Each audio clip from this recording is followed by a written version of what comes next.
Good afternoon, everyone. Welcome back to Blades in the Dark. Our mission to get this train up and running is closer and closer. Back to Discord we go. Hello. Hello. Hello? No idea. Hello. Alrighty, back in the saddle. It hasn't been a month, so we know where we left off. Are you sure? I beg to differ. 90% sure. Our last mission was indeed very loud, very messy, slightly bloody, but you guys mostly accomplished your goal. Slightly bloody. Slightly bloody. One of the siblings is dead. Now to get rid of the other half. How much more is there to the bill hooks? Well, technically there's their gang, just kind of in general. It's currently being led by two people. One of them we killed. Their name was Aaron, then I wrote Eric to make it less confusing. Regardless, their name was too similar to someone we already know, so logic states they have to die, and now they are dead. There is someone named Corin, who would be the sister. So we kill them. I mean, technically they still have their father as well, who's in jail, but still controlling the entire gang, technically. I'm sure he's gonna enjoy it. Tarvul was his name. He's definitely not a vampire. You sure? I mean, with a name like that? The funny thing is, I said vampire as a joke because of the way the name sounds, but that is very much something that could be in this setting, so that joke doesn't even work. A vampire. What a wife is going to turn into once she dies. What do you mean? She's going in the bottle. No, I'm not. Going in the bottle and you can't do anything to stop me. Now you get the choice Everybody between gets being the a bottle. vampire or a train. Vampire or a train? Yes. What about a vampire train? I mean, can you design a vampire train? I mean, I can, put little fangs on the front. I As believe. long as, That's all we you can can throw, really do. as long as we can throw living people in the furnace and have them suck out the life essence to fuel the train, sure. I'm sure we can do that. I believe in you, Ogre. You shouldn't. Alrighty, so you guys cannot see them because they are currently invisible, but obviously we have our station that is up and running in 6 towers. We have our station that is in the docks. One is being slowly formulated in Coleridge. That one, like I said, you guys don't need to do any downtime activities on it. It's just being cleaned up. So for all intents and purposes, it is there. I will just make it be revealed. And then after you finish your downtime activity, Kim, It is a the one in tavern, though, right? Yeah. So the location was a tavern, but the general area that they also owned is in a train yard. So you guys are able to basically retrofit that into what you need it to be. The one in Brightstone is mostly functional. After we get our train permit, I'll go ahead and, click, it's up and running. Getting everything after that is going to be one of the issues, but that will effectively make a nice little circle in Duskwall. It'll be going from 6 towers to Coleridge to the docks to Brightstone. So pretty good. It is a completely normal tavern/station. If we're going to go to tier 3 eventually, we obviously need to finish. How close are we actually? Because we're up. Let's see. You guys are. Quite a bit of space in our vault, actually. You guys are very far away, unfortunately. You're currently tier 2 and weak. You need to be strong. I figure that tier 3 is us effectively opening our rail station. That's what I was Pretty thinking. much. Yes. Yeah. That's when it's done. So, knowing that as our final goal, we have, docks and such erected. We've pissed some people off. We've friended others. What is our next goal? Are you ready to attack now? Probably not. Yeah, We're slightly damaged. Also, keep in We mind, need basically, to talk with Ulf instead anyway.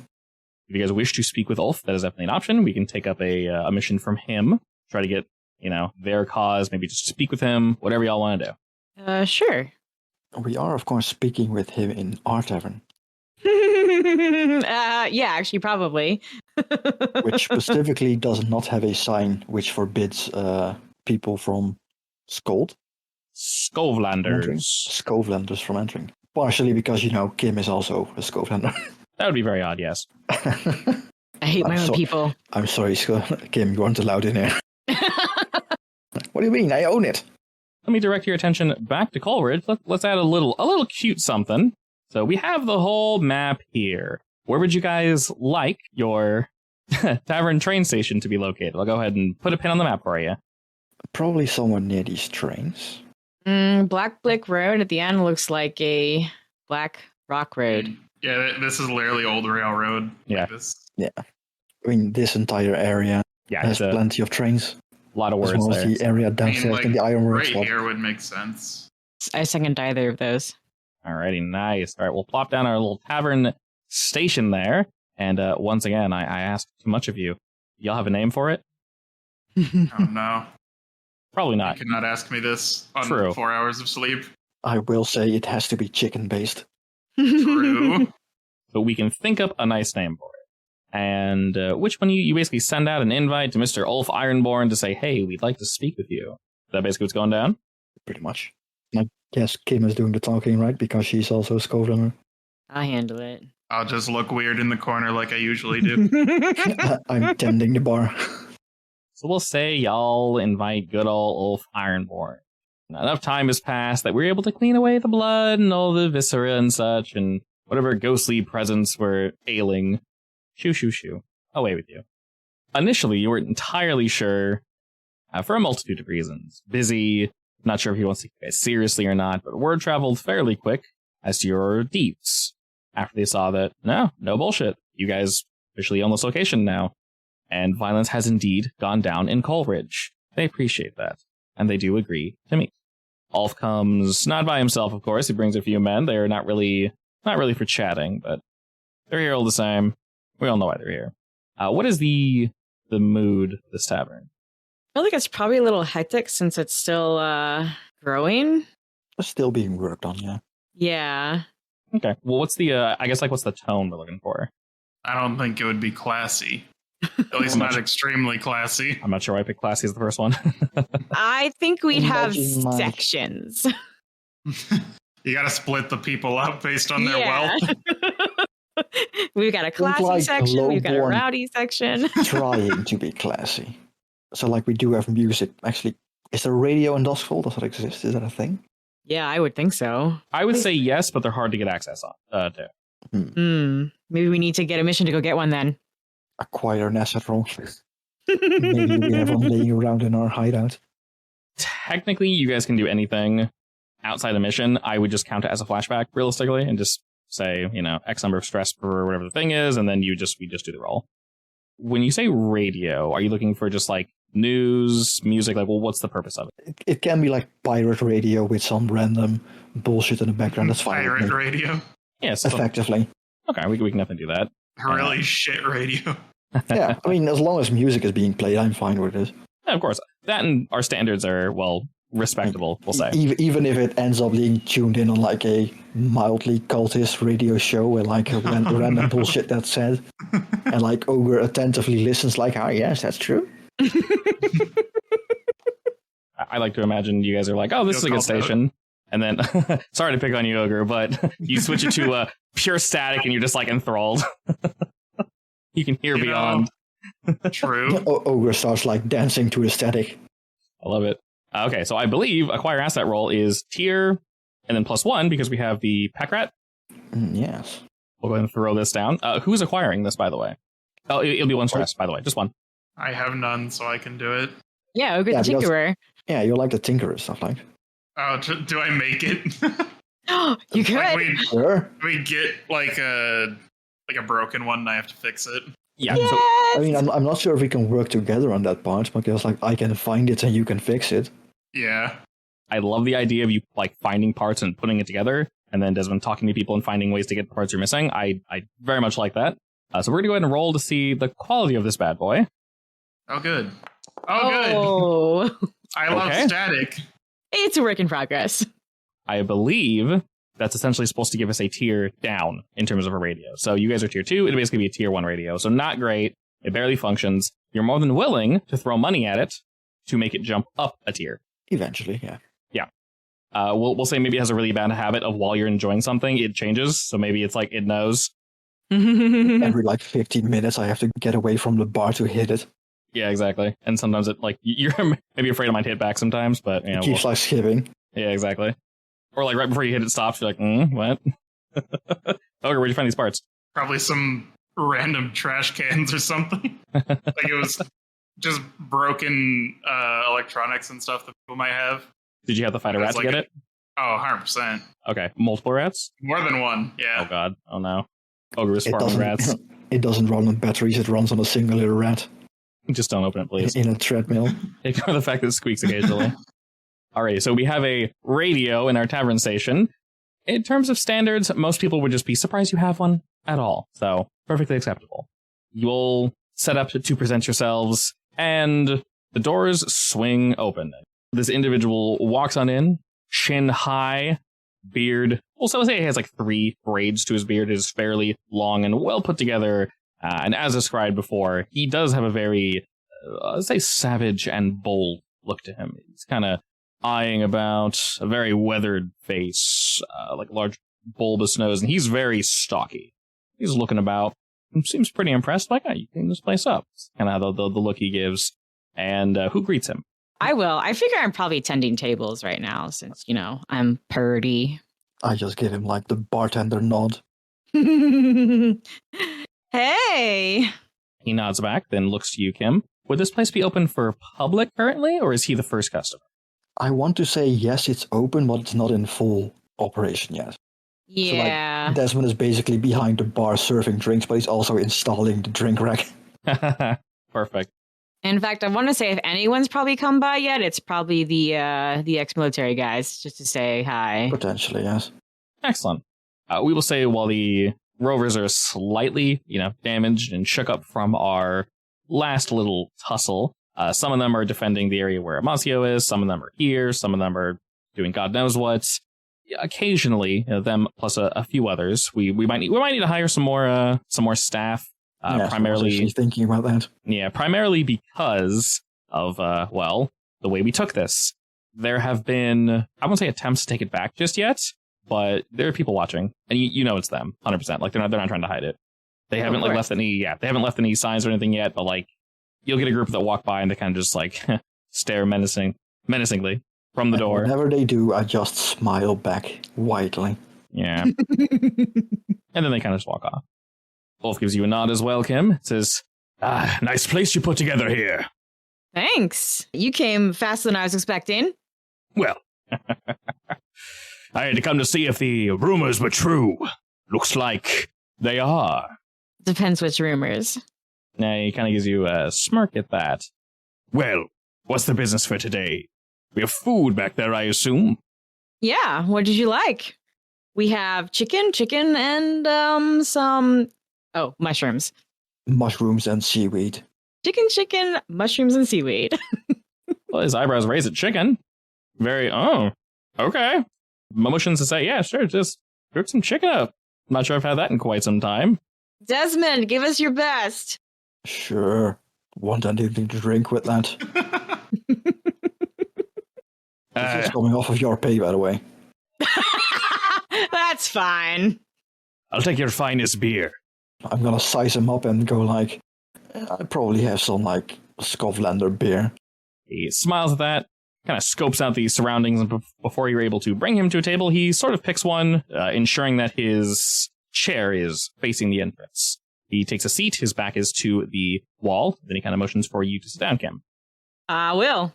Ogre, what are you doing during this time? At this point, do we have like the radio finished? I mean, it's in the corner, it's working. You can still tinker on it, I guess.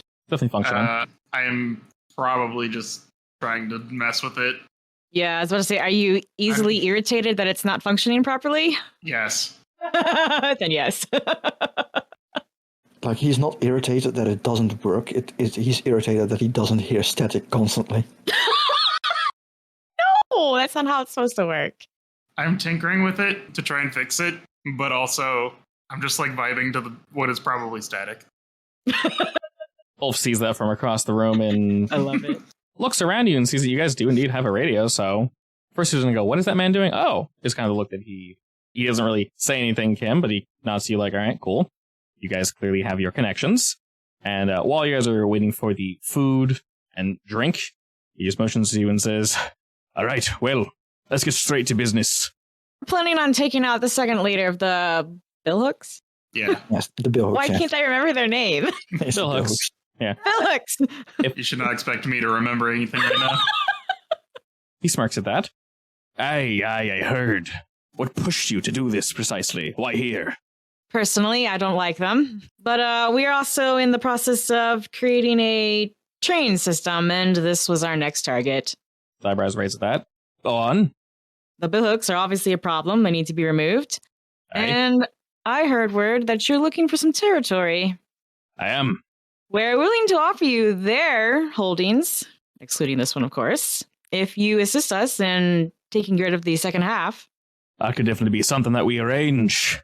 Why you, though? What makes you special compared to everyone else who was trying to take them down in the past? I guess a bit of luck and a lot of guts.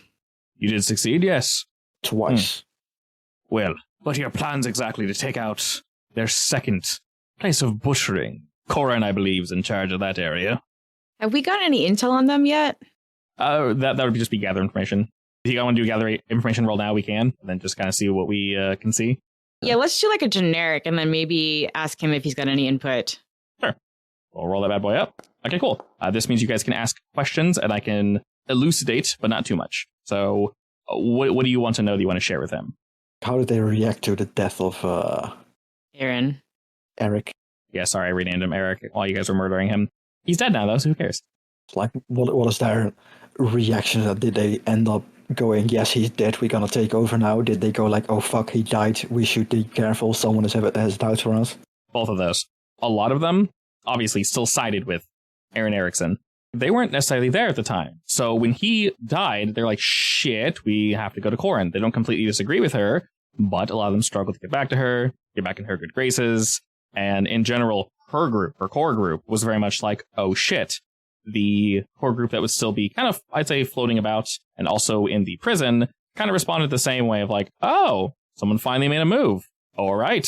I see how that is. Well, he's an idiot for not defending himself better, but, you know, that's the way of the world. And that's kind of the general vibe that you're getting. They're itching for a fight, very much so. They're being cautious, basically. Yeah. So are they doubling down on their guard? Yes. Are they gaining new allies to fight, or are they just sticking to themselves?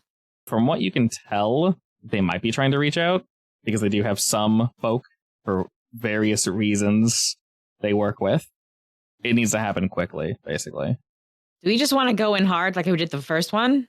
Like, I feel like they've prepared too much for that. They know we're coming, so they probably have defenses prepared.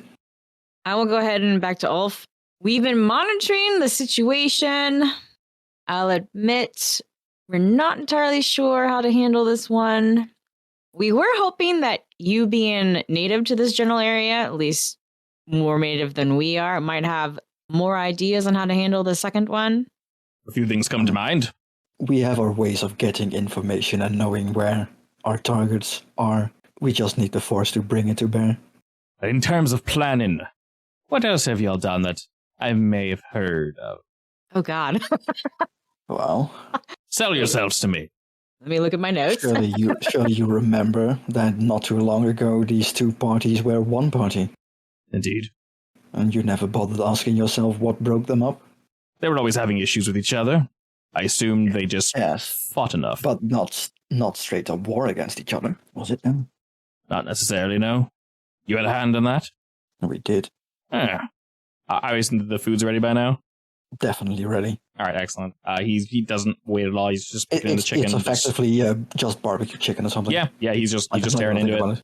He's just going, he's tearing into it while he's talking to you guys. Just kind of, pay me no mind. I will eat and listen and then speak when I need to speak. We also set up that bombing at the prison. He's nodding along. He tears off a chunk of the meat of the chicken and waves it at you. Says, and where'd you get this from? We stole it from the church. That one was quiet, though. You probably haven't heard of it. That's primarily what I'm looking for. Looking for your minds. Any fool can just run in and shoot the place up and start stabbing folk, but you need plans to get in, plans to get out to make sure you don't lose people. One of our first missions, when we started out, we took out a cop by the name of Blah in Blah. That's a weird name. Are you referencing the guy you crushed with a rock? Yes. We'll say you mentioned the rock crushing, and he looks like he's thinking back and kind of like the look he's giving is almost as if to say, which one? And he goes, oh, okay, yeah. One? Yeah. I think I heard of that. He seems satisfied. And thinking to himself, he kind of goes like, nah. Well then, what exactly would you be requiring from us? Manpower? Well, we've got that in spades. Anything else? I'm not worried about taking out the head. It's the rest of the body that needs to be subdued. Fair enough. I assume this would be similar to your first operation. Move in, kill, move out? Something similar. That's what I'm thinking, yeah. Maybe a bit more quiet this time. Fair. It should be on high alert. One would assume. I'll be blunt. I'm interested. Definitely interested. If you want to hammer out a plan, you're more than welcome to swing by our place at any time. Maybe we can throw something together for you. Oh, on the house, of course. Sure, that sounds great. We got a gambling den. Along the way, he kind of looks out the window and like points around Triad and says, "You can't miss it." Yes, I'm sure our partner and our pointed ogre is more than familiar with that. He looks over to Ogre, tinkering at the radio. I feel like I'm probably still ignoring him because his radio is frustrating me.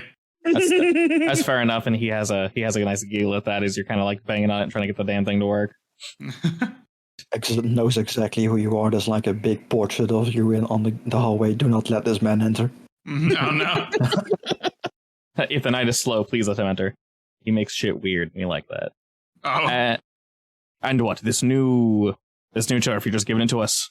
Yeah, as long as you're interviewing our train station, that's all we care about. I'm not interested in trains. See, the thing that we like is peace and quiet, if you know what we mean. And these billhooks, they don't work peacefully, nor quietly. I'll be frank, neither do we, but... As long as you don't go around killing innocent people, everything is fine with me. I don't kill innocents. I only kill those that deserve it. Remember that? Who kills? Yes, those guys. Yeah, call them whatever you want, they'll be gone soon. Right, well, like I said, color me interested. Take a day or so to decide what your plans are. I'll be in the gambling hall. Swing by whenever suits your fancy. We can discuss finalizing our plans, yeah? All right.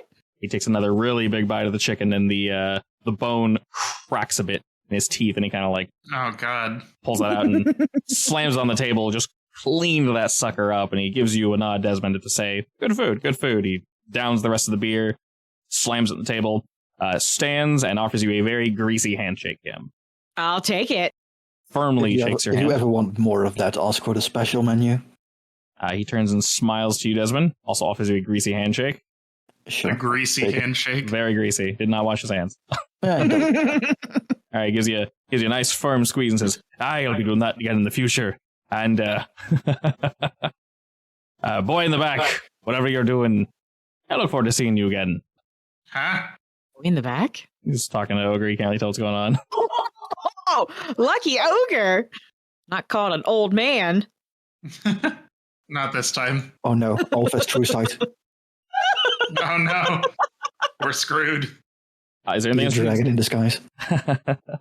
And with that, he bids you all farewell, heads out, and most likely goes back to his base, joined by the 4 individuals he brought with him. Damn, I can't believe those 4 individuals didn't buy anything. How dare. It's bad for business. They were standing guard. I probably gave them something if they wanted to, but, party beer. Less alcohol. Sharing all you did, him, sharing your heritage with him, he's very, very willing to assist, especially because you guys have, proof of purchase. What do we know about leader number 2? Leader number 1 was clearly psychotic. Slightly. And dumb. A little bit. I sure hope that the other leader is not conniving and smart. Both of them, in terms of, obviously, their form of leading and how they go about things, is definitely different. From what you've seen and heard of Corin, though, she's a bit more quiet. There's definitely some loyalty to her father and the way that he did things, but it's iffy. She's trying to do her own thing, just as brutal, just as lethal. I'd say maybe a little less from what you've seen, at least. And a little less what? A little less than Eric. Maybe not quite as crazy. Less brutal or less loud? Loud, we'll say. If the rumors are to be trusted, she is as brutal, but she's more precise. Did she stay holed up in that one location? You know that she is going to be cautious at all times, or is planning an attack. One of the two. So if you were to catch her roaming the streets, or out and doing something, sporting a deal, skinning somebody, just the usual. Skinning somebody. She will be well defended. Just average everyday things. Skinning people. So then we know 2 things about her.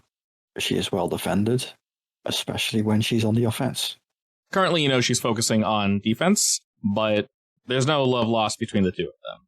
At the same time, you all did openly assault them. Word travels fast. The billhooks cannot look weak, regardless of which leader died. It's definitely public knowledge that, they've been butting heads. They kind of split ways temporarily. Maybe they bring things back together. Now there's word out that he's just straight up dead. So who was actually leader to begin with? Is it still the father? Can these 2 actually hold the billhooks together? Why not next time? That's kind of the general situation. I think Desmond has a plan at this point. He's just smiling at himself at this point. Wait, so what's your plan? How would you like to get attacked? I hate this plan. That thought had occurred to me, but I'm not sure how well it's going to work. This plan sucks. I mean, it would be pretty easy if they just ran into all the traps we set. True. Yes, and there's one thing we're good at, it's setting traps. Now I kind of wish I didn't use my last bullet. Or rather, only one person needs to be supposedly present, because they know exactly where we are currently. True. So let them come to us. Alrighty, we can very much do that. I think for that, we're going to need to focus on gaining intel on what they're actually doing. This is going to be like a heavy sneak around. consort. Yeah. Yeah. I would definitely need to know if she is the type to do things personally, or if she plays things safe and sends other people. Maybe in the past, but your intel's letting you know that she's going to play it safe. If she's to attack, Makes sense. she's going to send someone to do it. Would she leave herself behind fully guarded or only partially guarded to ensure that there's more men attacking? She only has so many people, so it will be limited. If you can definitely split her focus, that could definitely benefit you. And we did just kill some of them. Mm-hmm. All right, the only problem is we're setting up base in this tavern, so if they're going to come anywhere, they're coming here, and whatever we do can't destroy the tavern. Well, I mean, if we're getting attacked in the tavern, it's going to get messed up a little bit no matter what. But what I mean is we can't use bombs as traps. No. Oh, yeah. I mean, or we could, quote unquote, leak our secret base. Oh. We could. And then just have it be like some stupid abandoned area. That's actually a really good Basic. idea. So what you're telling me is I need to make bombs. Yes. Traps. All right, I'm making bombs. I mean, if you make bombs, there's a lot of extra heat we get. Because we're currently also What's our one heat at? 3, I think? three. Should be. How much heat I will mean, get for we need bombs? something for A bomb traps. would add 2. I could probably tinker some non-explosive traps. Can we build a spike trap in like the floor? Like they charge into the house and it just drops underneath them? I was thinking that, but I wanted to poison it too. Now, remember, if you have poison on you, some of you guys have poison as an item, that doesn't count as something against you. I don't think I do. Yeah, I only have the sleeping stuff. Yeah, I only have unconscious knockout gas. Yeah, I think you guys have like knockout gas on that. Yeah, I just have a bunch of weird stuff. Coat a bunch of blades and knockout gas. I'm bleeding out and also passing out. No. Oh no! What a Yeah, pointless I have combination. knockout. A vial of slumberescence. Well, realistically, we just need to decide how we're starting this. So we're inviting them to a location that we're pretending is our base, right? Yeah. Cool, I Pretty like much. that. And then we're going to trap it. Yeah. Cool. So rather than attacking them, we're bringing them to come to us. And then you asked, would she split her resources? Does that mean some people are going to be in this fake base? There's only 3 of you, and then the rovers. I and some think there's people are- absolutely nobody going to be inside the base, fake base. Okay. Oh, okay. So you're just going to leave it there as like complete just... Yeah, we'll have to make it, once we start spending rumors, we'll have to make it obvious that we're going in and out of it a whole lot. So we can go in and then get out when we know they're here. And then I guess if we're going to distract them, should we just have Ulf take out What's-Her-Face? Yeah, we can join her for that, or we can join them for that. Like, I guess we could have some of the other group, the ex-military guys, also come inside our fake hideout and like fake defend it. And then when things get serious, we just evacuate everyone through the secret tunnels. Oh, yeah. So it looks more real. I'm sure the Bill Hooks would probably like to take out several rival gangs at once. Sure. So we'll leave some of the lost basically there to make it look like it's manned, but they'll be in a position where if they need to run, they can very much do so quickly and they shouldn't be in danger, basically. Yeah, and I think we should request one of the higher ups join us. It doesn't have to be the leader, but someone higher, so that Okay. it's more tempting to go there. Even better if it's someone with a history with Bilks. Yeah. Yeah, we'll definitely say they trust you guys by now. What will you offer to the lost, though? Are they interested in helping themselves or helping the people that they help? Both. And obviously, money's always an option. In the future, we're going to be gaining X. We'll give it to you when we get it. Whatever you guys want to offer them, totally fair. Of course, we're working on the entire train thing, so we can basically give them a business deal / discounts on sending specific items over to them to help. Okay. Yeah, all right. Anything that benefits the downtrodden and hopeless, since that's what their focus is. You guys can pretty much tell them a portion of our station you guys can use for, X number of reasons, whatever they may be. But, we'll be here for you guys. That is very much a good deal. seem on board for that. Obviously, moving things throughout the city quickly, and you guys stress that all of these trains are underground, therefore very hard to attack, to the point where that's quickly out of sight and under our control. Yeah. As opposed to like a carriage that can be attacked out in the open, a train, the person would get smashed against the wall. So not the smartest thing to try to hijack. Obviously, they do have some questions in terms of security, but you guys seem, fairly in control of yourselves. We can always hire more security later. So we can work that out. If you want, we can give you an entire cart and leave security to you yourself. Yeah, you guys also brought the team of rovers with you, so it makes it look like you guys do have somewhat of a force. Kim rolled a lot of really solid crits and absolutely just went Kilimanjaro on them, so... Oh no, I'm going to do really poorly this time. All my luck was last week. They're still slightly afraid of Ogre. It's a healthy fear. Alrighty, so we will have none of us will be at the fake location. And it will be, train oriented. So they go, yeah, there's been rumors of them trying to do this. That makes perfect sense. So I won't require a roll for this because I say that that's a nice solid plan. Who do we hire to spread the rumors? Our rovers or street urchins? Everyone. I mean, I have contacts. Oh, yeah. So in terms of the traps, the main thing I'm trying to think of right now is effectively the cost for spreading rumors, getting people in place, getting all the materials for the traps, and then setting up the traps, and then the roll for the traps. That's the main I have money. I can assist. Yeah. I mean, the goal of the traps is not even so much to just kill all of them, but more so to stall them. I would prefer to kill all of them. I will punch some money into this. How do you feel about that, Ogre? What is going through your mind in terms of traps? Ogre just wants to blow things up, to be honest. But we can't really do bombs. Just to make sure things are tied up in a nice little knot before we start. What are the three of you going to be doing? I would like to go after the leader. And you're going to try to go for low chaos, low violence, but more so we're just taking over, helping Ulf. Is that your plan? Yeah. Okay. And then Ogre, in terms of your traps, I already asked, but let's specify what they are. They're like CC traps, basically, to slow them down and whatnot. Murder. I mean, I'm pretty sure the plan was murder. Yeah, you go for it. Like I said, the thing is, you're the one designing the traps. You tell me what you want. I feel like I would go for a little bit of both. The second they walk in, probably just go for an instant death trap. Okay. And then after that, just stuff to slow them down, so then we can pick them off. Okay. And then we can say the Luster, they have I'm half imagining such Ogre building Indiana Jones style traps, swinging logs with spikes, massive rolling balls. Yes. Setting up this house is going to be a project. I mean, I guess you can do that when we're pretending that we're using it as a meeting location. I mean, the Lost are ex-military, right? They probably have guerrilla trainings, right? Surely? Yes. Yeah, they can help in that. Okay. So I'm going to ask you, Ogre, before we do our engagement roll, before we actually get into it, I'm going to ask you, this is something you're doing during your downtime, to do a roll for me. I'll say take 1 stress, just to symbolize that you're spending a healthy amount of time to get this figured out. And then this should be a tinker roll. That makes sense because it's what you're doing. Okay. In terms of the roll, we're messing with traps. Maybe we can't get necessarily the best of, parts and pieces that we need. And we're making a lot of traps. And you're mostly doing this by yourself. We do have some help, but we're trying to get a lot done, weigh things. You're good, but we got to make sure we, really get it. So I will say, but I want you to do a roll that is, because we're affecting so many enemies, I'll say limited risky. And if anyone wants to offer assistance with a roll or something, we are shooting to bring this effect up to either standard or great to see how effective the traps are actually going to be. So with your tinker skill being as high as it is, you're going to succeed the roll, but our goal here is to push up the effect. You know what I'm saying? So however you want to do that. Can I help with anything sharp and spiky? I'm sure there's plenty of that. I would like to put in ideas for everything sharp and spiky. I like shark and spiky. Just oh god, what was it?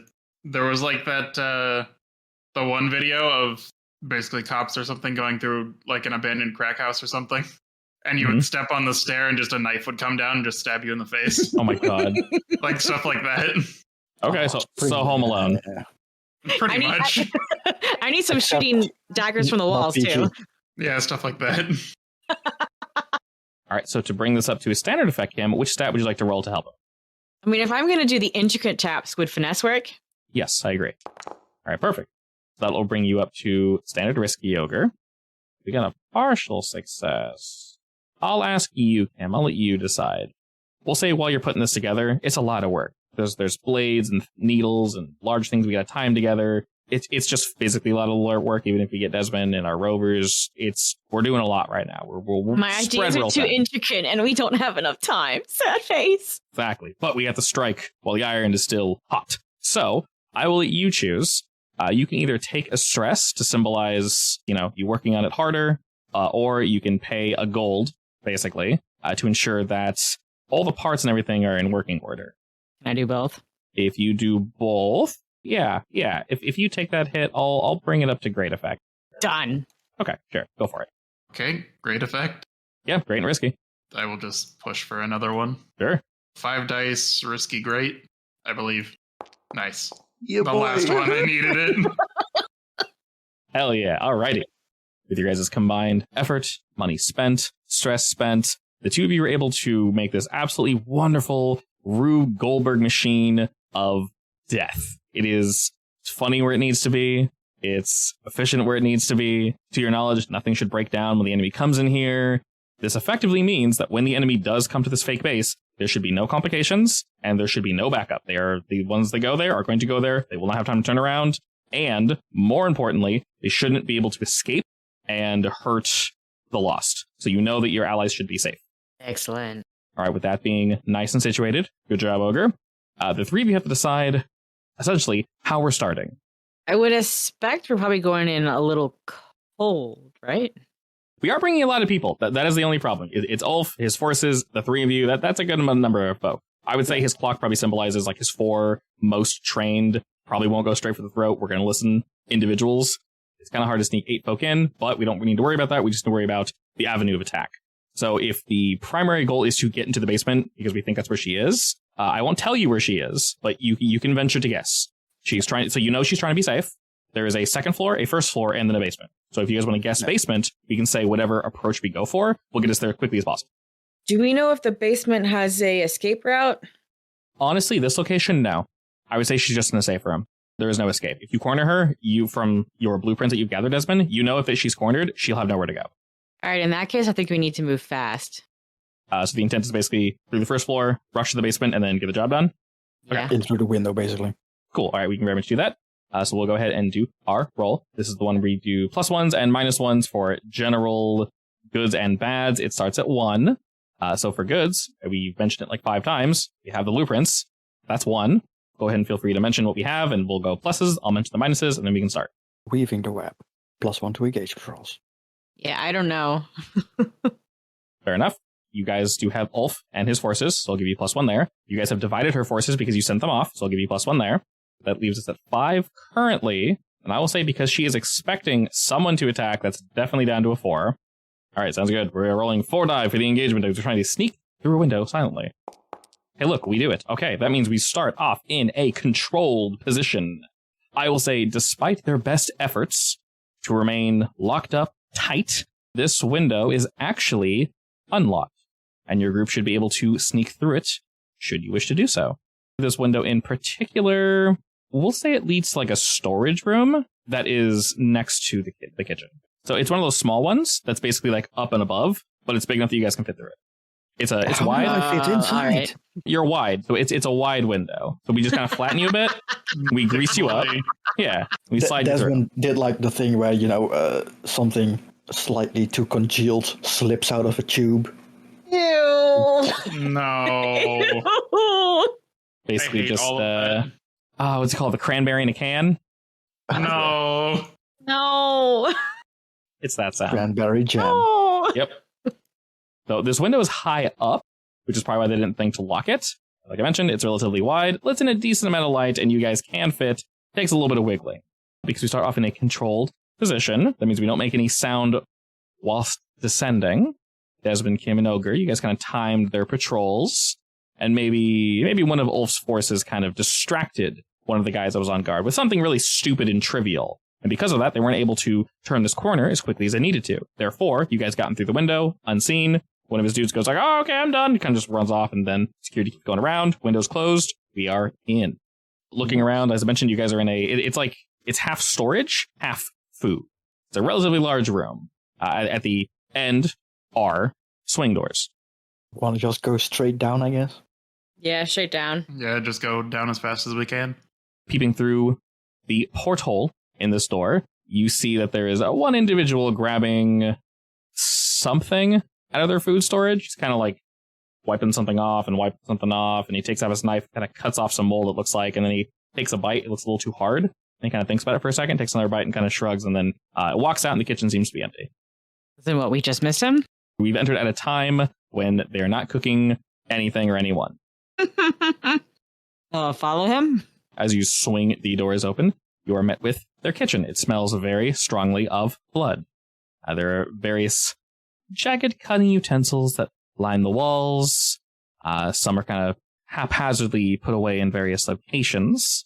But as we look about, Ulf and his men, they have their weapons drawn silently, but they are indeed ready. They're walking behind you guys wherever you go. They're going to follow. Ulf is almost shoulder to shoulder with you guys, though. He's not taking the lead, but he is very much watching. He trusts you guys know what you're doing, because, as you said, you had the blueprints. But as you guys are looking about, you can see that the kitchen has an exit to the right and to the left. To the right leads to the entrance of this building. To the left will lead further in, and then you'll probably have to go past a relatively open room to get to the entrance to the basement. The entrance to the basement is similar to those storm doors that you normally hide from a tornado in. Also, we'll say you guys peer around the corner to the right of the kitchen, and you actually see an individual that is sitting in a chair, sharpening a knife, watching the front door. And you do know there's 2 guards outside. So he's kind of just sitting here, just sharpening his knife, kind of whistling to himself. Is there a slit under the door? There is 2 ports. You can see through the swing door. Yeah, because I have like the burglary kit, and I'm sure there's like mirrors in there, right? I would say so, yeah. To like see around corners or under doors. You can definitely do that. Yeah, sure. I'll go investigate. Okay, cool. You go to the mouth of the kitchen where you would normally exit. This door is a little more obvious, but all the same, you're able to kind of sneak a little mirror you got around the corner. And peeping around said corner, you do indeed see, we'll say 2 large metal doors that are on the ground. They are slightly angled for easier entrance. And you see 2 individuals sitting on a chair, speaking with each other. They're also sharpening weapons. As you watch the 2 of them, one of them gets up, and he goes to face the wall. He's messing with something on a table. You can't exactly see what from this angle. He actually leaves your view, but from what you can tell, there's 2 guys in that little alcove. And then as you tilt the mirror around a bit more, there's like an open, I don't want to say living room, but yeah, there's basically a meeting room across from this area. So it's directly across from the kitchen, and it's completely open. There's like a table. There's various ways for people to entertain themselves. And you just see folk walking around here with weapons. They are not staring at the kitchen. They're more so looking at the front entrance. So they're not looking at you guys, but there are people that are just walking around this facility. We probably can't sneak 8 of us through that hallway without being seen. I kind of want to go ghost, float downstairs, and just stab her while she's not looking. I mean, can you do that? If I go insubstantial, I should be able to pass through floors, right? Yeah. The issue is that you will be alone there. And if there's guards there, you will be alone with those guards. Do we know about how many men she would have kept back, or is it all just guesswork? It's guesswork, but you can assume there's more people down there with her. Not more than upstairs, but there are definitely... She's not by herself, obviously. I would assume at least 2. Yeah. And even just 2 guards is probably too much. That is a safe assumption. I'm really thinking we need to start making some noise, or we need to start just trying to stealthily slit people's throats. You have a fair amount of people with Ulf. From what you gather, there's only 2 people around the corner. The folk that are walking around that open room, they're far enough that they're probably not going to see you. It's just if you make a loud sound, they will hear you. I mean, might as well try. Yeah, might as well. Do you want them to lead, or you guys going to lead? I mean, I'm the stealthiest, right? I will follow Kim's lead. I will say, if you guys do a lead stealth roll, I'll have Ulf roll with you, which is just going to increase your chance to succeed. But obviously, he can fail, and that can give you stress. So that's fine. Alrighty, well, everybody roll prowl. Ah, yes. Could you not? You're welcome. I hope you like stress. You get 1 stress for everyone who fails. Can I push myself in a lead roll? Yeah, it's just a roll. It's you rolling, so you can do whatever you want. I'll probably push myself then, just for the stress. Sure. All right, that means it's going to succeed. All right, so Kim, go ahead and gain 2 stress. 1 from Ulf and his wonderful folk, and 1 from Ogre. I mean, Ulf was kind of big and burly, right? Yeah, stealth is not his stat. Let's be honest. With that, though, you guys fully succeed. So I'm going to ask you in this control position, which we're going to keep There are two people around the corner. The folk to the right, will say in the open like living room meeting area, none of them see you. You do not make any sounds. You're able to easily lead both Ulf and his forces around this corner. And you guys all know, we'll say you wait before you engage. You know there's two individuals. They have weapons already drawn. They seem kind of like they're bored and sharpening, and they're chit-chatting with each other. You may choose how you engage, but I will say the stealth to get to them is successful. So how about I just use my massive hands to slam around against the face of the closest one, keep his mouth shut. Okay. So he can't move, and then Kim can sneakily stealth the other one. Sure. Okay. Which stat are each of you using? If I'm going to sneaky, I guess prowl.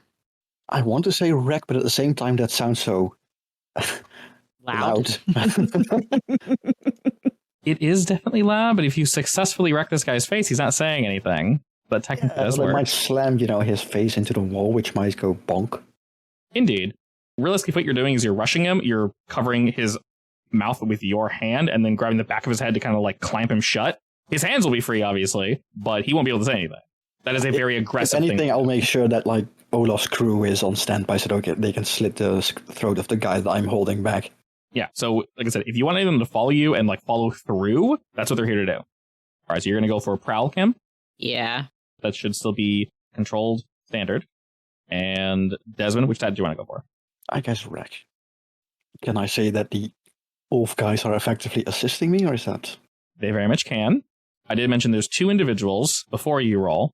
One does occasionally get up, meaning his back will be to you for but a brief moment. Who wants to go for that one? Me. Desmond, you're going to go for the one that's kind of, he's not looking down, he's facing, you're going to have to cross 5 or so feet to even physically get to his body. They're in a good position. Like, intentionally, this is horrible for you guys because that's literally what they want. It's by design. So you're going to have to cross a fair amount of room, 5-7 feet of just like long leg go to get to this boy to grab him. And if you want Ulf to back you up, he can definitely do that. They can just move like alongside you, and I can have him roll with and just give you stress, and I can add to your die if you want. If he fails. Yep.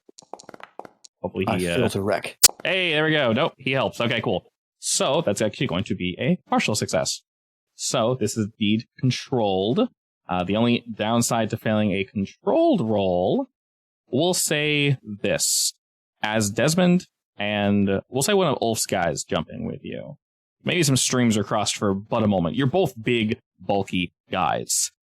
And as the dude's kind of sharpening his knives, the both of you rush him. Desmond, you're able to kind of grab on to this dude, but as he brandishes his blade, he attempts to swing out. One of Ulf's guys kind of decides, shit, do I grab his wrists or do I stab him? You kind of gave me the stab him motion. Instead, he kind of like lashes out. He knocks one of the knives out of the guy's hand, and then he grabs his other wrist. So neither of you were stabbed. You kind of have this guy grabbed, but he still has a knife he's sort of wriggling about. And one of you is definitely in danger, but one of Ulf's guys is trying to hold him as you're holding him to prevent that from happening. Kim, you're able to very quickly sneak behind the guy who it looked like he was like swapping out a weapon, maybe. You sneak right behind him, and what are you doing precisely? Slitting his throat. You're just going for a kill?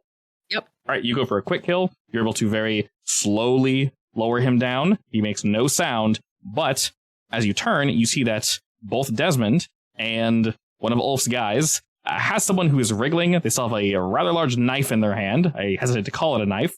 Ulf looks around the corner. Y'all can see this happening. What do y'all do? At this point, I'm basically holding his entire face with my hand.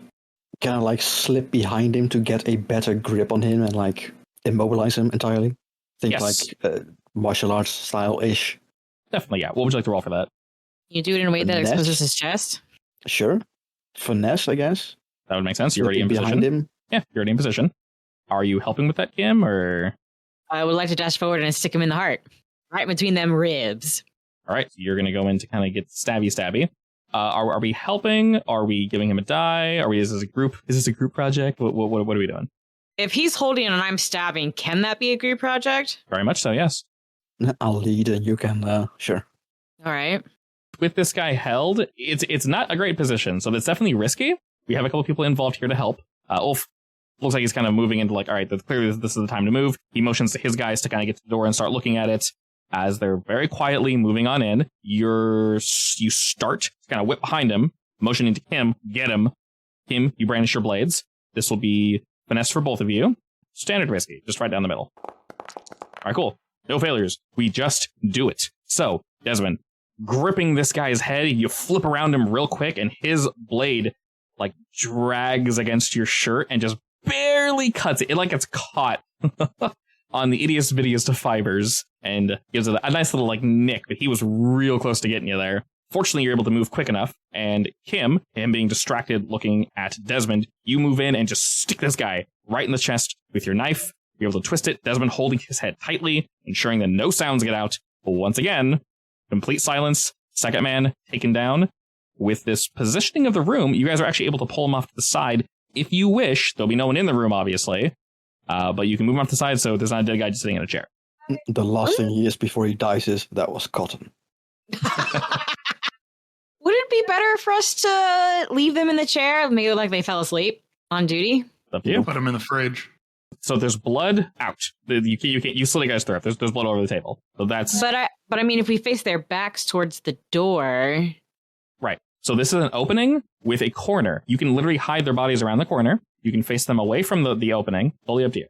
yeah, which is why I think we should leave them in the chairs. That's backs fine. to the door. Yeah, that's fine. There's 2 chairs. You can totally do that if you want. I mean, at least we'll have to approach them to see that they're dead. Yeah. We can very much do that. I will occasionally roll a fortune roll to see if it is noticed, but I won't do so now. All right. Ulf and his men are already looking at this door, and surprise, surprise, it's locked. They look to you, hoping that you guys have the tools to open it quietly. He's like getting ready to draw like a hooked hammer of like, let's break it open, or what are we doing? What kind of lock is it? Mechanical or? It's mechanical.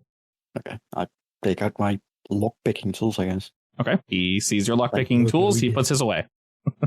Okay, what do I roll for that? That sounds very finesse to me. Risky standard should be fine. And Ooh, okay. you see Desmond make like the very sophisticated pinky up movement and like one tiny inch of movement, and it instantly springs open. Precisely. You pick this knife. You pick this lock like you were meant to. You were born to pick this lock. Complete nothing. Only that one, though. Not only do you open it quickly, but perfectly quietly. If anything, looks like that it was it even locked? Like anyone watching from the outside, it looks like you just like poked it. Like, did you have the key? What was that? No sound, no time wasted. In fact, you're also able to open these metal doors with just a barely a creak. You learn while opening it, Desmond, that you don't want to swing these open loudly because they got some heft to them. But because you guys aren't rushed, you have the time to kind of check the doors out and give them a nice slow swing. And as you look down, you can tell that there's light down there, but not as much as in these rooms. You can see some flickering off in the distance. They are a set of wooden stairs that descend down into the basement. I mean, I guess we got to go down. Can you use a mirror to see if there's anyone directly there? Sure. All right, gazing down, you don't see anyone in the opening initially, and then I assume you're slowly descending, kind of using the mirror to help you.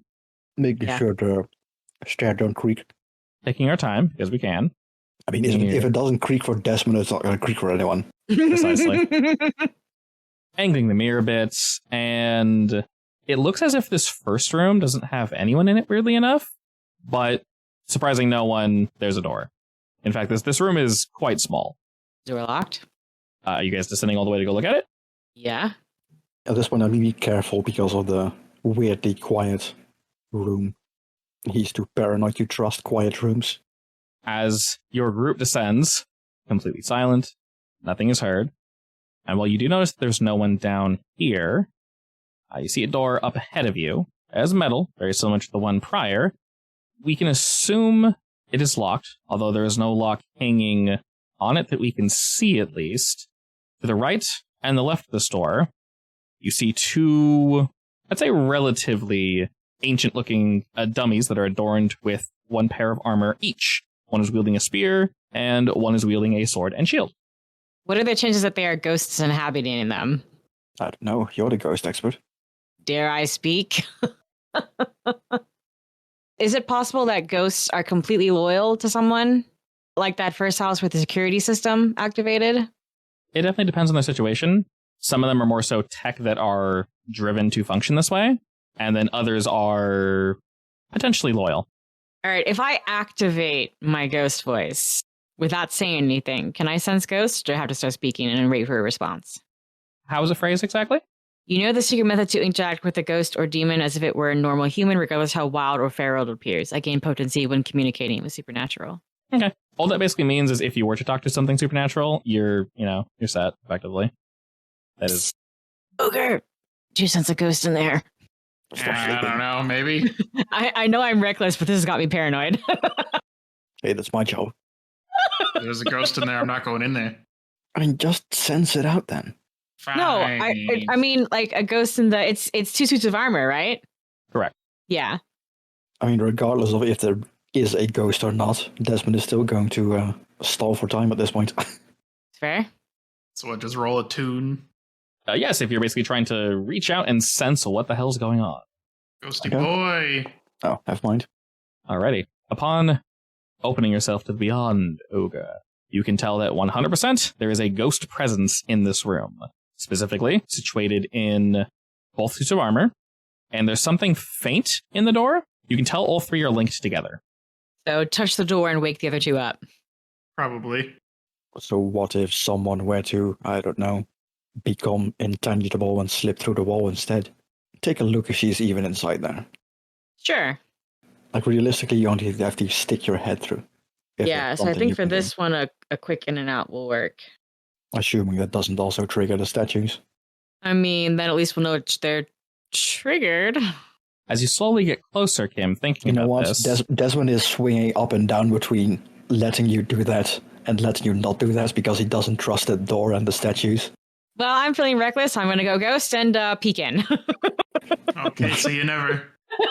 I'm like discussing with Ogre what is the possibilities of her using that is going to wake up the ghosts, and she just runs off. She's just gone. I like open my mouth and then I look to my left and she's gone. Perfect.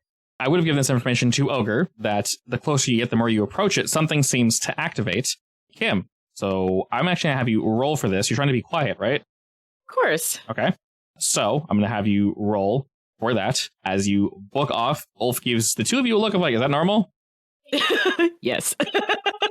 Wait, are you going through the door or through the wall? I would prefer the wall. Can ghosts hurt me when I'm intangible? Yes. Probably. Upon moving inward, Kim, you do get kind of a feeling, but we're getting in there. This just be a regular roll, standard risky. Prowl makes the most sense unless you want to roll something else. It's up to you. As you begin to move forward, how long are you doing this for? How much of the room are you trying to take in? I just want to count and a general, really quick setup. Okay, cool. If my memory doesn't recognize it all, that's fine. Fair enough. With your quick pop in, pop out, you see 4 total people. One of them is your target, and she's discussing something with the other 3. 2 of them have their back to the door. She's facing the door, but obviously cannot see you. And there's someone that is up, and they're looking through some books on the wall. So they're kind of pulling some down and like flipping through them real quick. You can tell they're pulling from whatever local library they have. All 3 of the other individuals are seated at a very large wooden table. The inside of this area is actually pretty well furnished. It looks like they come down here fairly frequently. The room prior, it's a little dirty. It's obviously just a guard room. It serves no other purpose. But something shivers down your spine. Something feels like it's touching you. As Kim pops her head through here, Ogre and Desmond, you see both of the figures begin to sort of glow and let off this eerie pale blue light.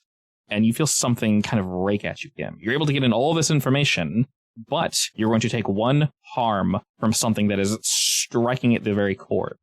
I accept. Okay? We'll just call this one Cold Soul. You're able to pop your head back through.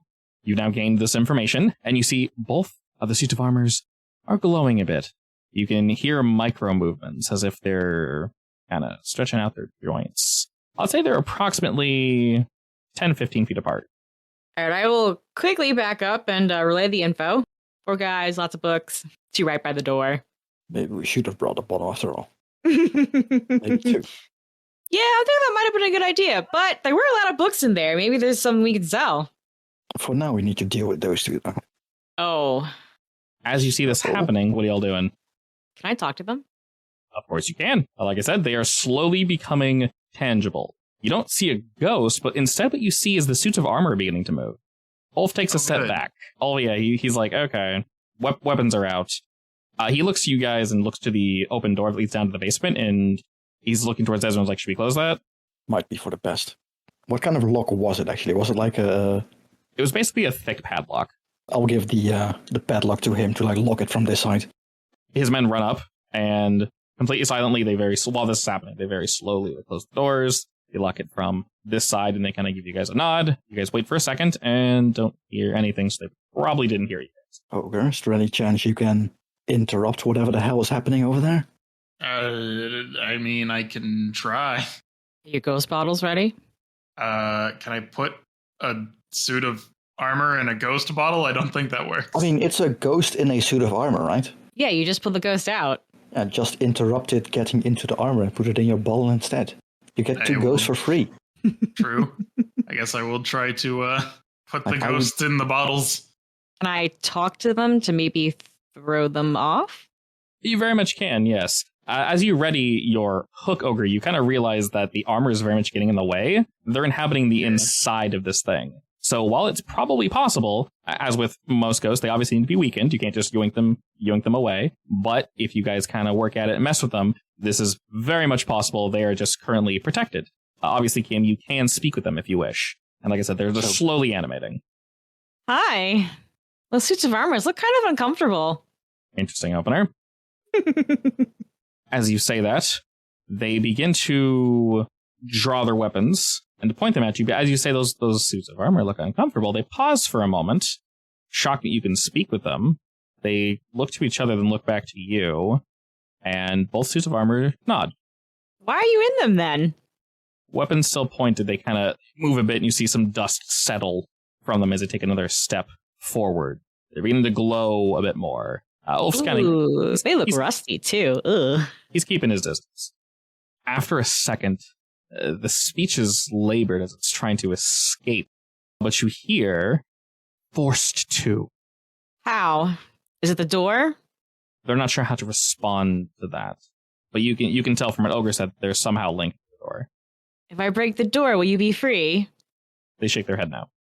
If I break the armor, will you be free? They again shake their heads now. If I kill the leader, will you be free? The other one speaks up and says, quietly, intentionally so, I'm not sure if the leader put us here, but maybe. Why do you speak to us? Who are you? I'm Kim Possible. I like speaking to ghosts. Oh god, I forgot about her name. I occasionally forget to. I'm gonna go die now. Desmond just walks away. We're just leaving. You're on your own. Because I'm the name, you jerks! Yep. Ulf does not know this meta information, so he's like, wow, what a cool name. I mean, that's because his name is Unstoppable. Oh my god. And their initial garbled speech, it's easier to hear for all of you now. They seem... I'm probably still terrified of this, honestly. Every word they speak just makes all the hair in your body stand up. Whatever hair you still have left. It's very uncomfortable. You don't know about the hair that I have left. We won't talk about that. Good. The last person who talked about it, well... It wasn't your wife? You gave them to Ogre? Ex-wife? Wife. Ex-girlfriend. Ex-girlfriend. Why do you think she left me now?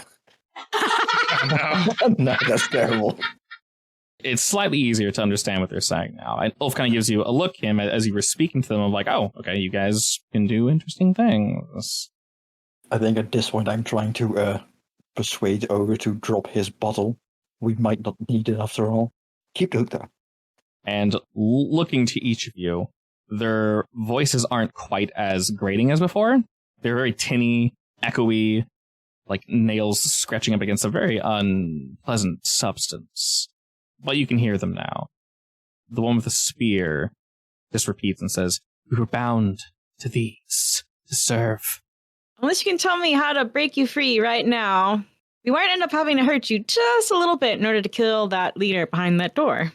There's no love between us. She put us here as punishment. Punishment? Are you one of her people? No, we stood up to them. Oh, even worse. They both nod. If you can hold yourselves back as much as possible, I promise she's dead. as you're motioning, you get slightly closer and you see them draw their weapons, but it's shakily, as if they're trying to hold them back. And they both say, "We're compelled to attack, but we can try." Do your best. That's all I ask.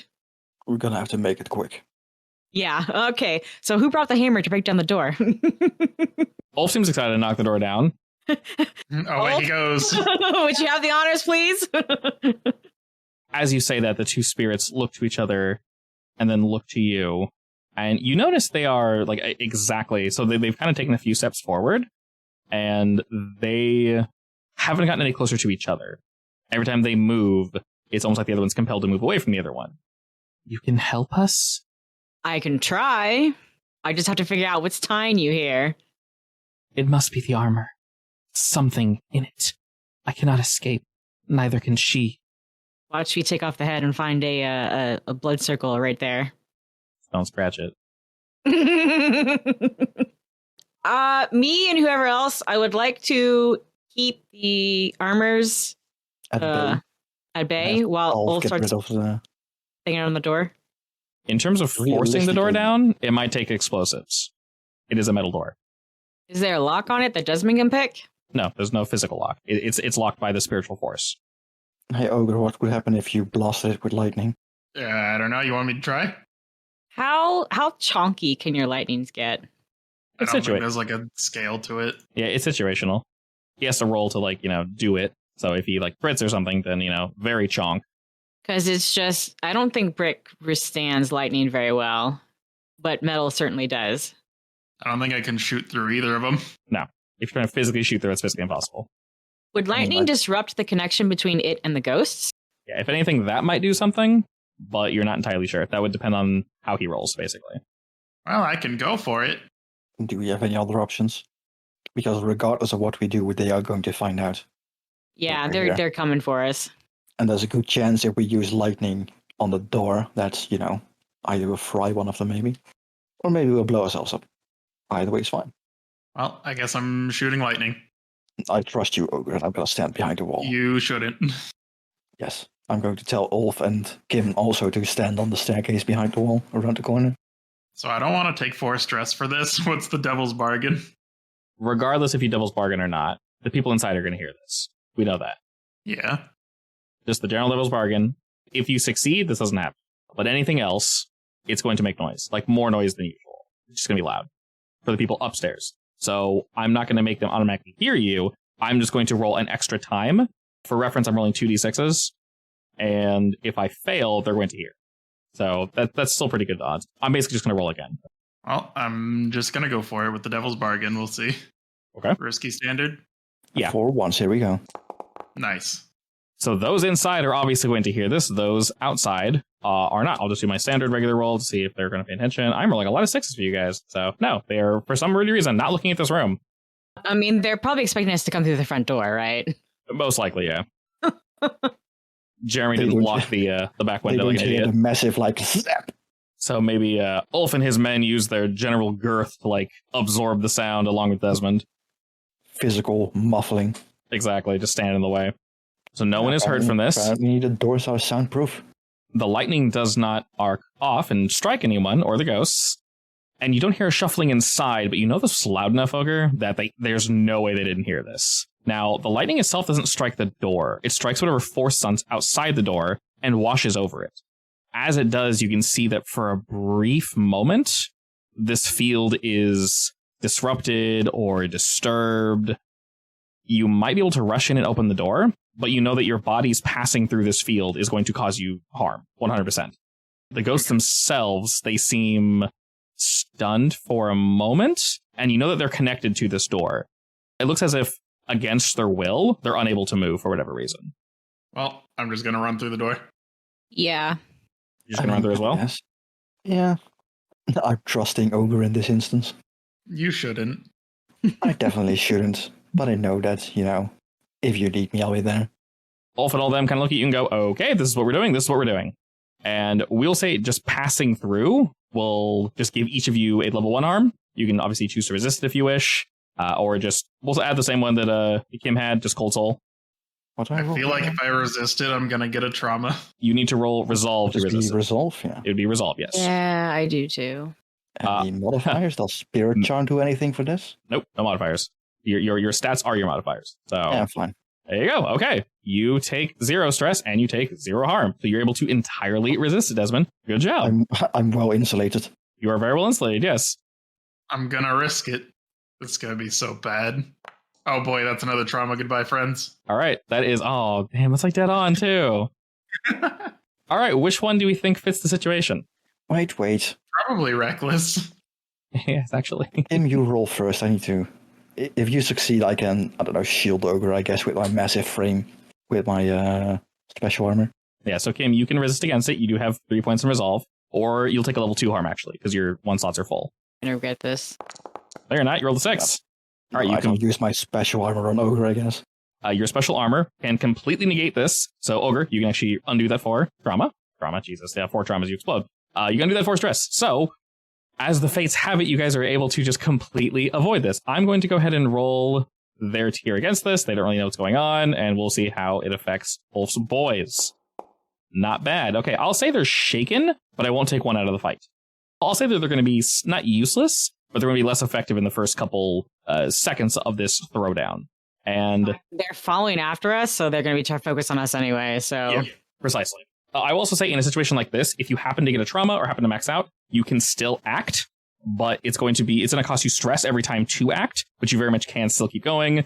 Or if you want to role play that you're like shaking in the corner or just like catatonic for a second, you can totally do that, or you're tired, whatever. But I will let you guys continue to act if you wish back at 0 stress. So that is entirely up to you.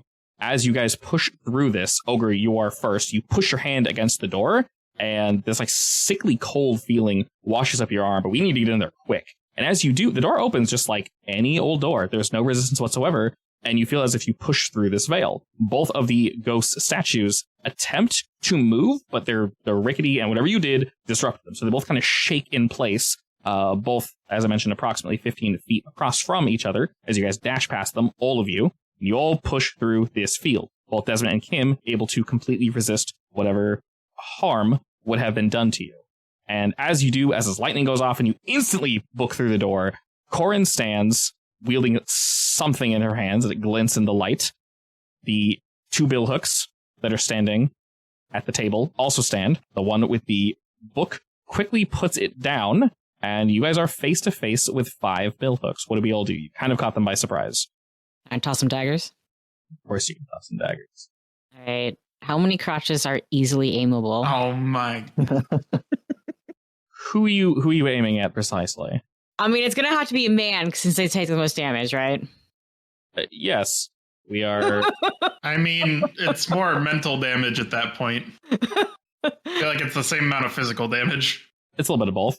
So I will say with how many people are in here, you can have kind of Ulf's men rush various folk to, take care of them, go for Corin, whatever you guys want to do. They are relatively weak. They're kind of evenly matched. So that'll be an interesting role for them. But yes.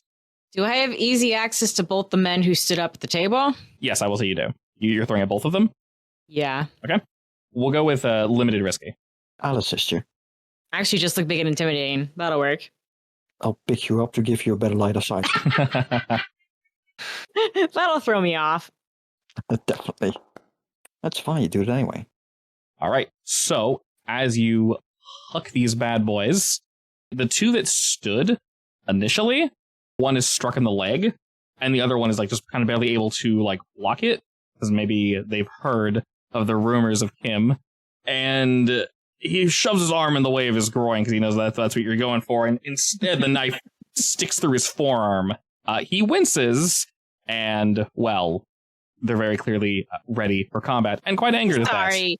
That's with a 6? I failed with a 6? Who said you failed? I got no groins. That's a failure. You got one. Sounds like I I'm good for it. protest the GM's actions. I protest. I gotta protect the hostages sometimes. Thank you. You're welcome. It's more of a kill shot, Kim. I protest. That's more of a kill shot. I mean, the inner Same thigh is like sausage. a massive, blood thing. Yeah. Exactly. Alrighty. As this happens, Corin stands very cockily, and she's not going to run because, well, there's nowhere to run. And, well, she has a rifle.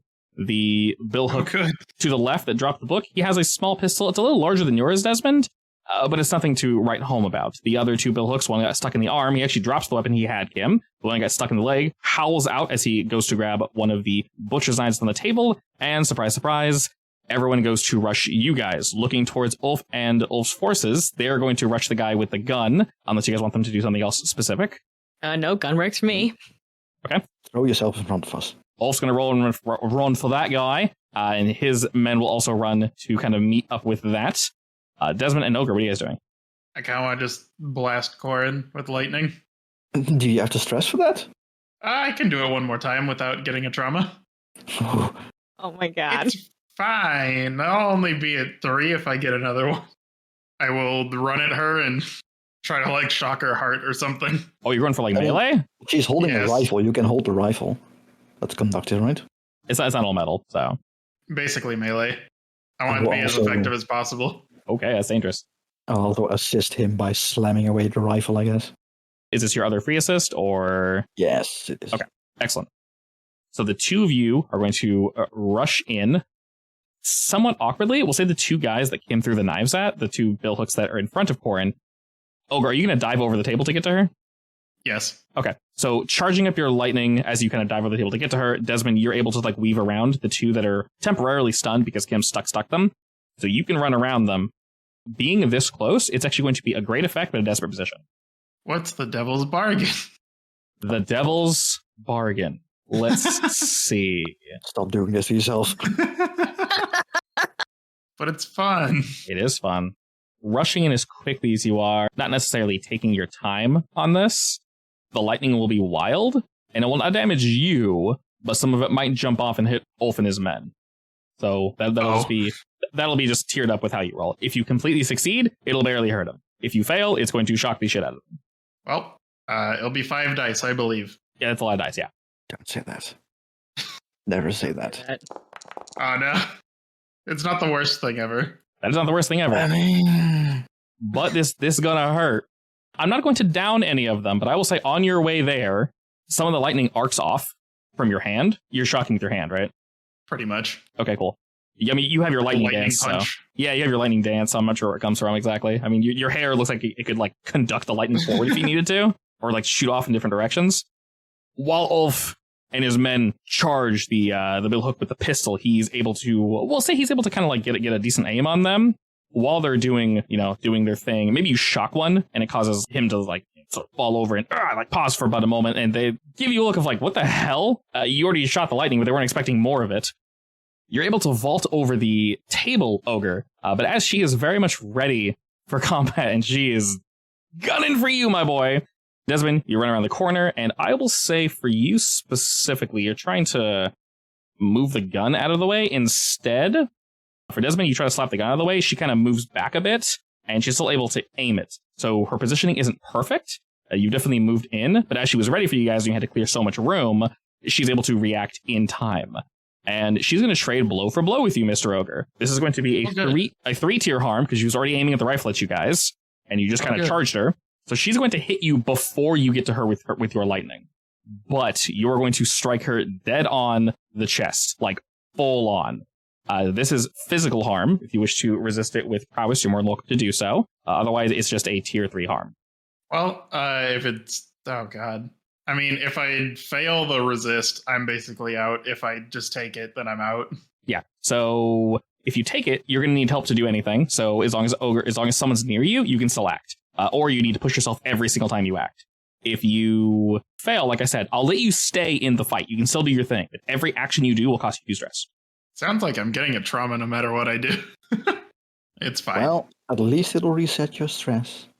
Well, I'm just going to try to resist it and hope, I guess. 2 dice in a dream. Oh my God, I'm fine. God. Holy shit. I'm okay. He could only take 1 stress, and he took what? Oh my God. That's perfect. Okay. Okay. No trauma, nothing bad. So instead, this is a tier 2 harm, meaning if you do anything physical, it is -1 die, but you're not a very physical boy.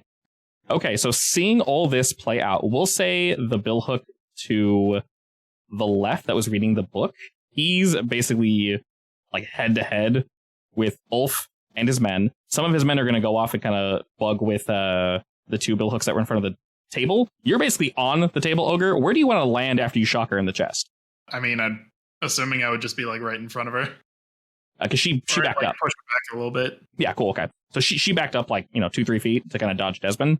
And as she did, you're able to get off the table. Shock her as you dive over. She winces, but as I mentioned, is able to blast you right in the chest. And she misses slightly due to your general lightning aura. She curses, but you see a smirk of enjoyment as you guys just rush in. This is pretty much exactly what she was expecting. The 2 billhooks that were in front of the table, one of them is going to go off to meet with Ulf and his men. So 2 of them are distracted. One of them is standing in front of the table. That'll be the one that got hit in, we'll say the arm. The one that got hit in the leg, kind of stumbled off to go mess with Ulf and his men.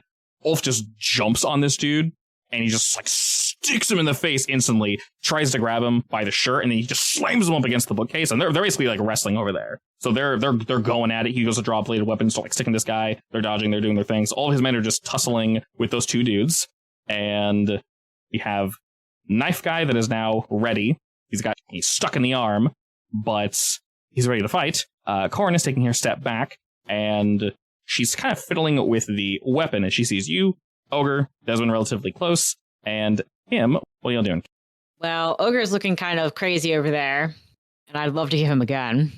Can I aim for her shoulder to try and knock the gun out of her hands? I would normally say standard, but because you're injured, I'm going to lower it to limited. Can I push myself and use the devil's footsteps to get closer so that my aim is better? Yes. I'll also just assist you. But I don't know, switching position so that she's turned away from you and can't see what you're doing. Like trying to distract her? Basically. Okay, so that one says when you push yourself, you can do something that's superhuman, right, Cam? Yeah. Okay, so you're pushing yourself to bring it from limited to standard, or... Sure, let's do standard. And we'll just say risky. Risky standard, perfect, okay. With this, Kim, as you hurl the knife, your intention is to make her drop the weapon, or... Drop the weapon. Okay. I'm going to say she takes no damage and instead drops the weapon. Basically, she sees the blade coming and she uses the rifle to stop it. She'll hold it up and it'll catch the blade, but you threw it at like the right speed and angle to like rip it from her hands, mainly because she was distracted with Desmond. She didn't have a tight enough grip on the weapon itself. As she kind of holds it up, you whack it over her head and it goes flying behind her somewhere. She curses and very quickly goes to draw her blades. Normally, she'd probably go for you, Kim, but she's surrounded by 2 people, Ogre and Desmond. So you can tell that she means someone close to her harm. After she does that, Ogre and Desmond, you guys have an action that you want to go for. The billhook on the other side of the table is going to be rushing for Kim in a second. How does she drop her rifle? So she goes to block it by holding the rifle up, and with the momentum of her raising her arms, the rifle it goes above her head and it's ripped behind her, basically. So it lands like 10 feet behind her. To the Can north. I use finesse to try to catch it? Yeah, very much so. I'll just put that as standard. Yeah, just regular standard risky. Not bad. Yeah, rather than catching it, you reach out and it kind of hits the tip of your finger, and it actually goes further away from her, but closer to you. So you kind of knocked it towards your angle, actually. Rather than being to her north, it's actually closer to the west. So it slaps the floor and kind of spins. As she looks at you, you're very clearly going for the weapon. She's like, oh, what? And she has her blades out. Now she's purely focused on you, Desmond, as she both wants her weapon back and does not want you to get it. I'm furiously pointing at Ogre to get the gun. Yeah, so it kind of like spins out of the way, and she gives a look of like, no, you're not touching that. I'm going to go try and get the gun.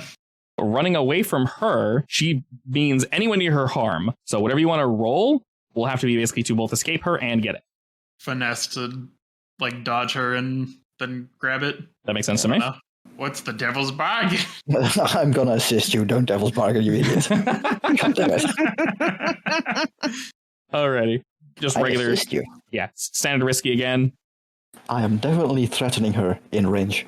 Yeah, as I also pull out, and actually, no, I don't have any knives. I pull out my gun. Yeah, you can very much threaten, mock her, whatever you want to do. You're close enough to distract her. She's torn between the 2 of you because one of you just like shocked the shit out of her, and the other one, well, is clearly going for her weapon, which she wasn't expecting. Why would you not expect your enemies to go for your weapons? She wasn't expecting you to be that fast. That was almost bad. You're very quick. Yes. So with this ogre, you're able to kind of like fandangle your way past them. And I'll say you do get the weapon, but she's going to like nick the back of your leg with her knife. But that'll just be a level 1 At harm. least it's a nick and not a, gunshot Well, to the chest. I can't resist it, so. We'll just say slice leg. It's not too crazy, but it definitely is not great either. And as that happens, Kim, this billhook is now rushing towards you. Ulf and his men are throwing down. Let's just kind of throw some dice real quick and see what happens. Roll some dice. That's not great. That's all. I will take it out on his men instead. Are you serious? This clan leader has 1 dice. He's tier 1. I'm rolling for his men. Triggered. He's working his way up. That's why you're helping him. Alrighty. Yeah, but I had more respect for him. I thought he was cooler than this. Oh no, he's fine. His men are going down. We'll say the one that got shocked by Ogre was temporarily distracted, and maybe he gets like stuck. He's not dead, but he's like pulling back to kind of like tend to his wound as quickly as he possibly can. And as that's happening, this billhook is rushing for you, Kim. He has a hook in one hand, very much the one that goes parallel to your palm, and then it comes out between your fingers. Okay. A meat hook, basically. He's running at you with one of those, and he has some weird like clawed apparatus on his right arm, and he's just booking it for you. Is he swinging down or sideways? We'll say he's swinging the hook down. He's intending to catch you like in the shoulder and then gut you with whatever he has in his hand. All right, if I ducked and then kicked his legs. Okay, so you want to both dodge and attack at the same time? Yeah. Okay. Finesse? Sounds very finessey to me. That should be, I'll put it at limited risky. Nice, okay. I think you succeeded. Yeah, as he charges at you, that's a full success. You're able to dodge the attack. And while you do strike him, he doesn't fall, but you do you get a solid kick in his leg, and you maybe heard something snap, but he's not wanting to go down, and he's still attempting to remove you from the situation, Kim. But you're able to dodge the strike very handily. Makes him very frustrated. As you pick up the weapon, Ogre, you hear Corn just like, you little shit. Well, I'd say you're her full focus, but there's a very large boy in front of you, so whichever one of you wants to act first, you're more than welcome to do so. I'm assuming the gun is still loaded. Oh yeah, she only shot once. Well, then I want to shoot her in the chest. Okay. You notice there's a second trigger on the gun as well. Oh, good. Wait, what kind of gun is it? It's a long rifle, comprised of wood and steel. I'm going to use whatever the second trigger is and hope it doesn't kill us all. All right, you're actually able to poke the second trigger fairly easily. It's kind of off to the side, and it extends a bayonet. Nice. A serrated bayonet. And she sees you find that very quickly and very much gives you a look of like, all right, you piece of shit. Get Ooh, her, authentic. get her. That would sell well, actually. Don't damage it, Ogre. Well, if that just extends the bayonet, then I'm going to pull the other trigger and shoot. Okay. Fix bayonets. Excellent. You know, I'm actually gonna run past her and body her to turn her around so she can't react to Ogre. Like basically shoulder checker. Okay. Force her to spin a bit. Yeah. So this is definitely a setup action, I would say. Sure. You're falling running into her. If you're doing that, go ahead and roll whatever you'll roll. Also, she's not focusing on you, so it'll just be risky standard. Okay, what would I roll for that for the best? Sounds very wrecky to me. Well, there goes my one single dice. You did it. You did it. You're relatively close. The situation's kind of shitty. Normally, this would be standard risky, Ogre. Because he's setting you up, that's now great. Don't shoot me in the ass, by the way. What's the devil's bargain? No! Oh, man. Desmond is gonna get a second stack of paranoia because Ogre keeps randomly saying, "What's the devil's bargain?" The devil's bargain, no matter what the outcome, the people on the outside are going to be made aware of what's going on, and they're going to be very interested. There's a gun that went off, there's sound, there's lightning, shit's going down, and it's maybe been a while. It's fine. The door is indeed locked, so I'm going to roll an additional time to see if they see what they see. I'm rolling 2d6. All I need to do is roll a 1 to 3 as the highest for it to be a fail. So I'm just going to keep rolling that, and then we'll see how that plays out.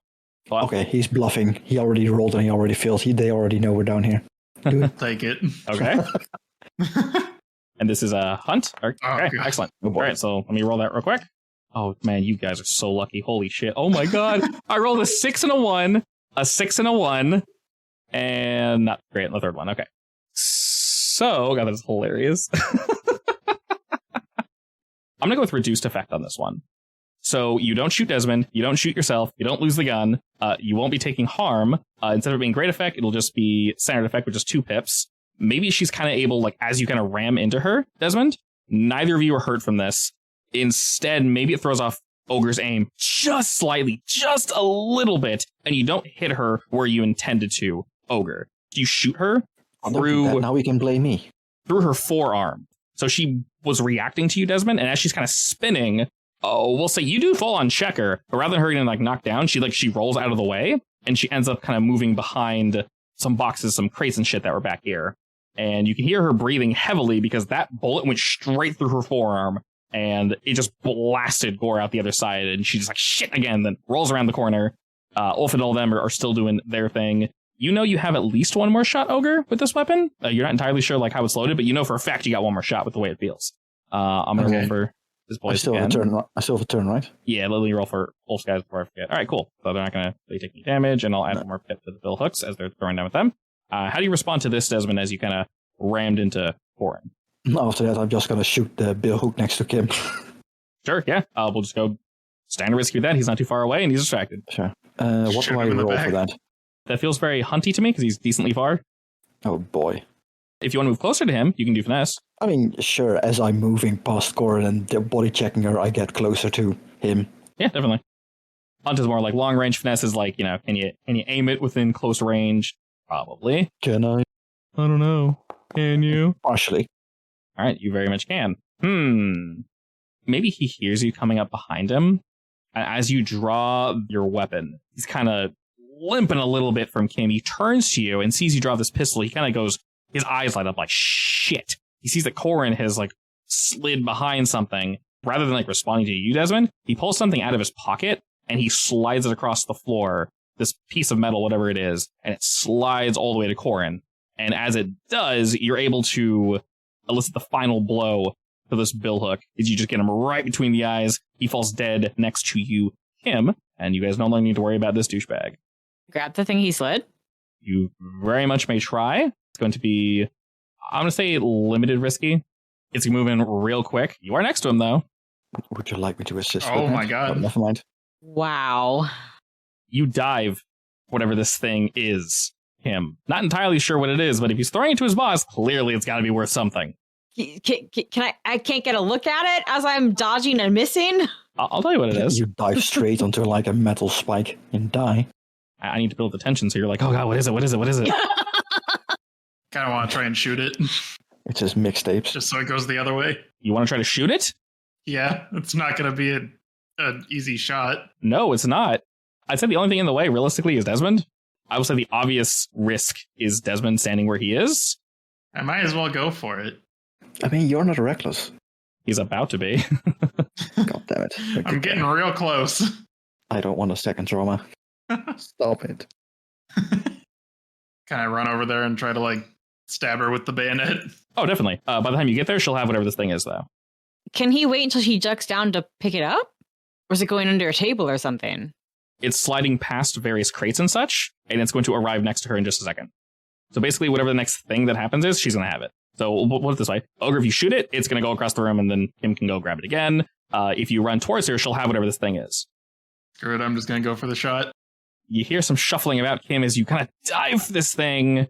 You're unable to grasp it. It just barely slips between your fingers. It's something relatively sharp. You can definitely tell that much. And it looked like it had a handle. It's very similar to a knife. Most of the weapons they use they're very, let's say, hodgepodge, we'll say. This one's got some fancy to it. It has somewhat of a glow, if anything, as it slides across the floor. What's the devil's bargain? The devil's bargain.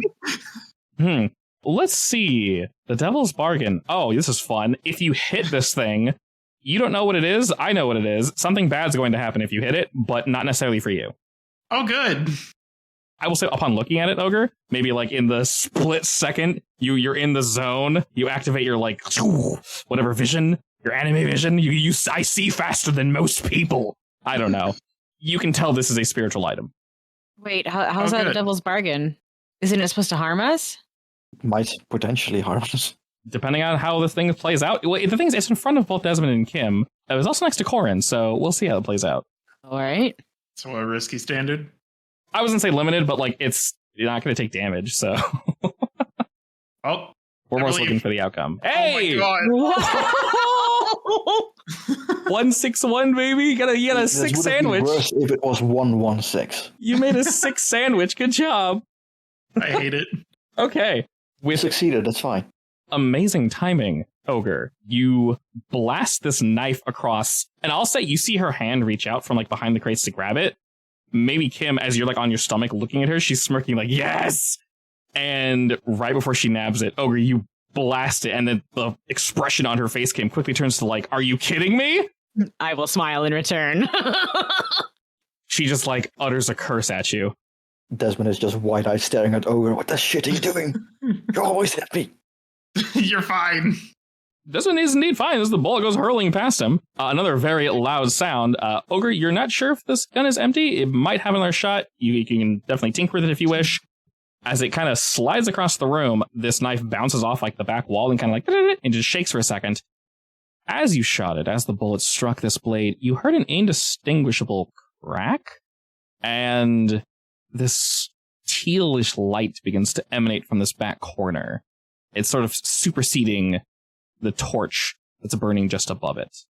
And you see her, Kim, and she gives a look like, ah, damn it, are you kidding me? Her expression is torn between, do I go for it now, or did he break the damn thing? Are you kidding me? Am I able to throw a knife at her right now? You very much can see her. If you wish to respond in that way, you're more than welcome to do so. I do, yes. Okay. Limited risky. You full on do it. I'll say she is distracted during this moment as this knife goes hurtling, maybe as she went to reach for this knife. Her hands extended out, and you hurl one of your knives at it, and it just like whoop, whoop, whoop, whoop, and just cuts up along her arm, and you see this nice fine drag of blood just begin to like eke down her arm, and she quickly pulls it back like, ah, God, nice aim, but like, screw you at the same time. Ulf and his boys are still kind of throwing down with you with these two dudes. Some of Ulf's men look hurt, not necessarily dead. One of them is leaning back in a chair, like breathing heavily, and you guys can kind of hear some banging coming from outside as things begin to heat up. Corin is kind of fiddling around with what she has, but she might just be stuck with knife now. And then she said, like, that's not good. That's very much not good. Desmond is casually straightening his suit at this point, I guess. And then he shoots one of the bill hooks. One of the ones that's fighting with Ulf? Yes. Okay. As he gets a bit closer, I guess. Because of Ulf's men, they're throwing down, they're only paying attention to you. Limited risky, but limited will still kill it. This takes a little extra time for you to aim properly, Desmond. Maybe you're shouting to them to like move, I can take the guy out. And you are definitely going to kill the remaining bill hooks in this corner. But it takes you an extra second to aim and to kind of get Ulf to calm down. He's just kind of going for gut shots, and he's moving way too wildly. He's really getting him. He's cursing at the dude. He's dropping elbows on him. Ulf's going ham on this guy.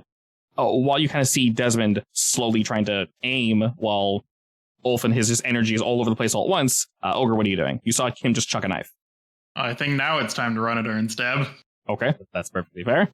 If you're going in to do the dirty, that's definitely a desperate position. And if you're... Would make it a finesse roll, though. Oh, definitely. I mean, you're going for a stab. It's already in her. That's not hunt. It's the bullet's going to hit. I'll say desperate. Great. Just because this is dangerous for her. XP for it. Yeah. What's the devil's bargain? God damn it. Now you're just doing it to make me stressed. This is the only way I can get more dice. So, Devil's Bargain. Whatever this force is in the corner, it's going to focus on you. This is acceptable. I'm just going to run over there and stab her and then try to shoot. Ooh, baby. Alrighty. Doing this to yourself. Now you have 3 ghosts hunting you. Mr. Ogre, before we deal with the fallout, this is going to be enough to fell Corin. Paint me a beautiful bayonet picture. I'm going to just like scream at the top of my lungs the whole time as I'm running around. And then as I like stab into her gut, I'm just going to start like, just keep moving the blade around. Just turn her insides into paste. Oh my God. He probably would do the same to you. That's fair. The initial stab is very much like, son of a bitch. And you kind of keep going. And like, there's maybe a hint of respect in her eye as you kind of start going at this. And she's like, kind of like, okay. And as she does, obviously, she's armed. Obviously, her intent is for murder. She doesn't have the fancy weapon that she wanted, but that's fine. No tact whatsoever. Overhead stab with whatever blade she has, and she's going to go ahead and return the favor. You're going to turn her insides to spaghetti. She'll probably try to do the same to you. She's going to stab down at you and stick you right in the chest, like right above your heart. And she's hoping she got you in the heart. She's like looking into your eyes like, you're dead, right? You're dead, right? Like, I want to see the light leave your eyes. And she's giving you this look of like, come on, die, you piece of shit. And she's noticing that like the strength is like leaving her arm. You feel like she got close. Like wherever she struck, this shit hurts bad. And the strength is leaving her arm before she can like ratchet down. She kind of shakes as she doesn't see Ogre going down. And there's just a look of like, God damn it, as you finish Corin off. That will indeed be a level 3 harm. And then the victory music starts playing and nothing else happens, right? Precisely. The background guards are taken care of. You may label this ogre as almost heart stab, if you wish. And she did not remove the blade. It is still indeed in your chest. This might be what's holding the blood in. Yeah, I'm going to keep it there. I'll leave it up to you. Yeah, I'm going to keep it there. Okay. And as you see that you've dispatched her, you can sort of see this light begin to grow in the corner, but the light is almost like absorbing the shadows and also absorbing the light from the flames. You can almost see and audibly hear the flames being pulled into whatever this is, and the light next to you, Kim, is just snuffed out, is gone. And whatever this black and teal swirl, it almost looks like ink. It begins flowing and spinning and turning, and as it does, Corin's body just completely falls limp. It pauses for a moment, kind of as you're finishing this off, Ogre. You're more so seeing this, Kim. You fire off your shot, Desmond. The guy dies, and this goop just forces itself down Corin's throat, and her body begins to shake in front of you, Ogre. You can hear her teeth chattering, just like hard, far more forcefully than anyone would willfully. Wait, is she becoming a zombie husk, whatever? You're not sure. Do you want to stay to find out? No. Okay. Her body is convulsing in place, Ogre. More likely whatever was contained inside is taking over her body, by the way. But... You can see this goop is like pushing out of the various wounds. The cut along her arm, it's no longer bleeding red. It's a strange teal black ooze. The gut wound that you gave her, same. In fact, these like tendrils kind of begin to move outward to grab the weapon and take it from you. Well, hey, Ogre, you seem to need some help. I lift you up and run away. We gotta go now. Ulf, let's go. All right. As we hear that, Ulf just leaps over the table and kind of like looks around to see. He's like, did you get her, boy? Well, she's definitely dead. Yeah, she's gone. So I definitely think she turned into something worse. Yeah, the shit was that light. No idea, just run. Quick nod. They kind of prop up 2 of their wounded men, and they just start like booging. So you know, Ogre, if you want this weapon, you're more than welcome to try to pry it out of her corpse, but that's going to require an action, or is just going to have the gun. Up to you. I mean, if you hold on to it, I can drag it with me, potentially. You guys can try to group action it out of her. I'll basically roll for it with my... I don't know. What do I roll for that? I'll just hold on to the gun while Desmond tries to pull me away. Sure. You want to be a group action that Desmond's leading? Yeah, sure. I will be very, very straightforward. This is going to require strength to get out, not finesse. So you need to pull on this thing. So what's that you want to use? I don't know. What is strength in this thing? Wreck? Technically, that would apply. You can definitely request help from Ulf or Kim. Ulf will roll with 2 die. Is Ulf helping any of his own guys, like limping out, or? He will. I can help one of them. Yes, he will. But if Kim wants to help, and if you shout, "Hey, we need help really quick," he will help you. Someone help me drag this guy out of here. Okay, Ulf like rushes over to you, and he like is trying to see what the hell's going on. He's like, whatever. He just like grabs on like, let's do this, whatever it is. Don't worry about it. Just run. Fair enough. I'm basically just pulling Ogre with me over my shoulder. Okay. And Ulf could take the other side, and Ogre is holding onto his gun apparently. So. All right, that works for me.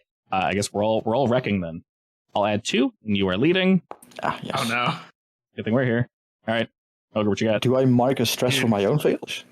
I'm sorry, you're probably going to take another stress from me because I have nothing in wreck. It says leader takes 1 stress for each 1 to 3 result. Oh boy, you might get a trauma here. Damn it, Ulf, if you're gonna fail me, I don't want your help. Risky standard, yes. What's the devil's part? Oh my god. Okay. Oh man. Okay, it's already focused on you. I already had something. This entity, Ogre, it's going to remember you. No, not another one. That's just the bargain.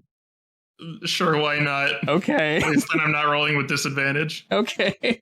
This is his third one? Yep. Well, I think so. There's one that's after all of you, but he just kind of already has one in the background that... Well, I'm sorry if I failed, Desmond. Unfortunate. Oh, come on! No! Desmond gets a trauma. Why am I the one that gets the trauma? Oh no! So unless, I don't know, can Ogre just give up and let go of the gun? Well, unfortunately, that is indeed 3 stress. The nice thing is, it does clear all your stress. And fortunately, we are leaving now. It's not a nice thing. Now I can't de-stress those two. Oh shit! Yeah, good point. Alrighty. Well, damn it, Olaf! I thought you were gonna help. Okay. Unfortunately, all that's gonna happen is we don't get the gun. Nobody gets hurt. Nothing else bad happens. This won't necessarily waste any time. You just realize, Ogre, as you're holding onto it, you pull. This thing do be sucking though, and it's not letting go. And you realize if you keep trying to pull, which you very much can, and I know you're not going to, it's gonna pull you in. So it wants the gun. It wants the gun real bad. That sounds like a challenge. Does Ogre accept this challenge? Give myself stress about it. No. Okay. Crazy. Yeah, so which trauma will you be taking, Mr. Desmond? I'm sorry. I'm done with Ogre shit. I become cold. Oh my god. I don't want to become cold. No, this is terrible. It's totally up to you. You can make it in certain situations. It's however you want to go. What makes the most sense here, though? Realistically, Haunted. Yeah, haunted does make sense. This is a ghostly apparition. This is some weird-ass paranormal shit, and it's writhing up Ogre's arms. We'll say tiny little tendrils are just sneaking over your shoulder, Desmond, and kind of slightly getting off onto Ulf. If you've ever seen those really tiny kind of weeds and plants that grow up things and little spirals, they're tiny like that. They're really, really little. But I mean, we still have to get out of here, and there's people banging on the door upstairs, you know? Indeed. As all that happens, Ulf kind of sees this as all right, shit, well, this clearly isn't working. And we'll say he kind of turns and realizes this. He starts pulling the weird shit off your guys' shoulders and motions. Let's go. Starts running. You guys hear the door banging up top. And are you leading, Kim? Or are we with Ulfman? You kind of waiting a second. I'm going to lead only because I want to see what those 2 ghosts outside are up to. That very much works. There's enough room for both you and Ulf. So the door, standard door that leaves, there's no ghost field on this side. You realize you can open the door and just go through if you want. Well, before I do that, I want to call out, ghosts guarding the door. How are you feeling? As you walk through the door, both of them have their backs faced to you, but they've kind of twisted and turned. And you can hear that the basement door is being banged on. You hear shouting, but you can't make out the words. They look to you and kind of give you a look of why are we still bound? Why can't we move? And they look past the room and they see this eldritch shit going on in the background and kind of look back to you guys. And you hear them say, Kim, are they dead? They're dead. You receive a nod and you hear banging up the stairs. Is that more of them? Yeah, there's more of them. The ones in the room behind us are dead. The one with the shield begins to move forward. And once again, they can't stand next to each other. They're forced 15 feet apart. So as that one begins to move forward, the one with the spear starts moving backwards, closer to where the door you guys are going through, in this shielded area.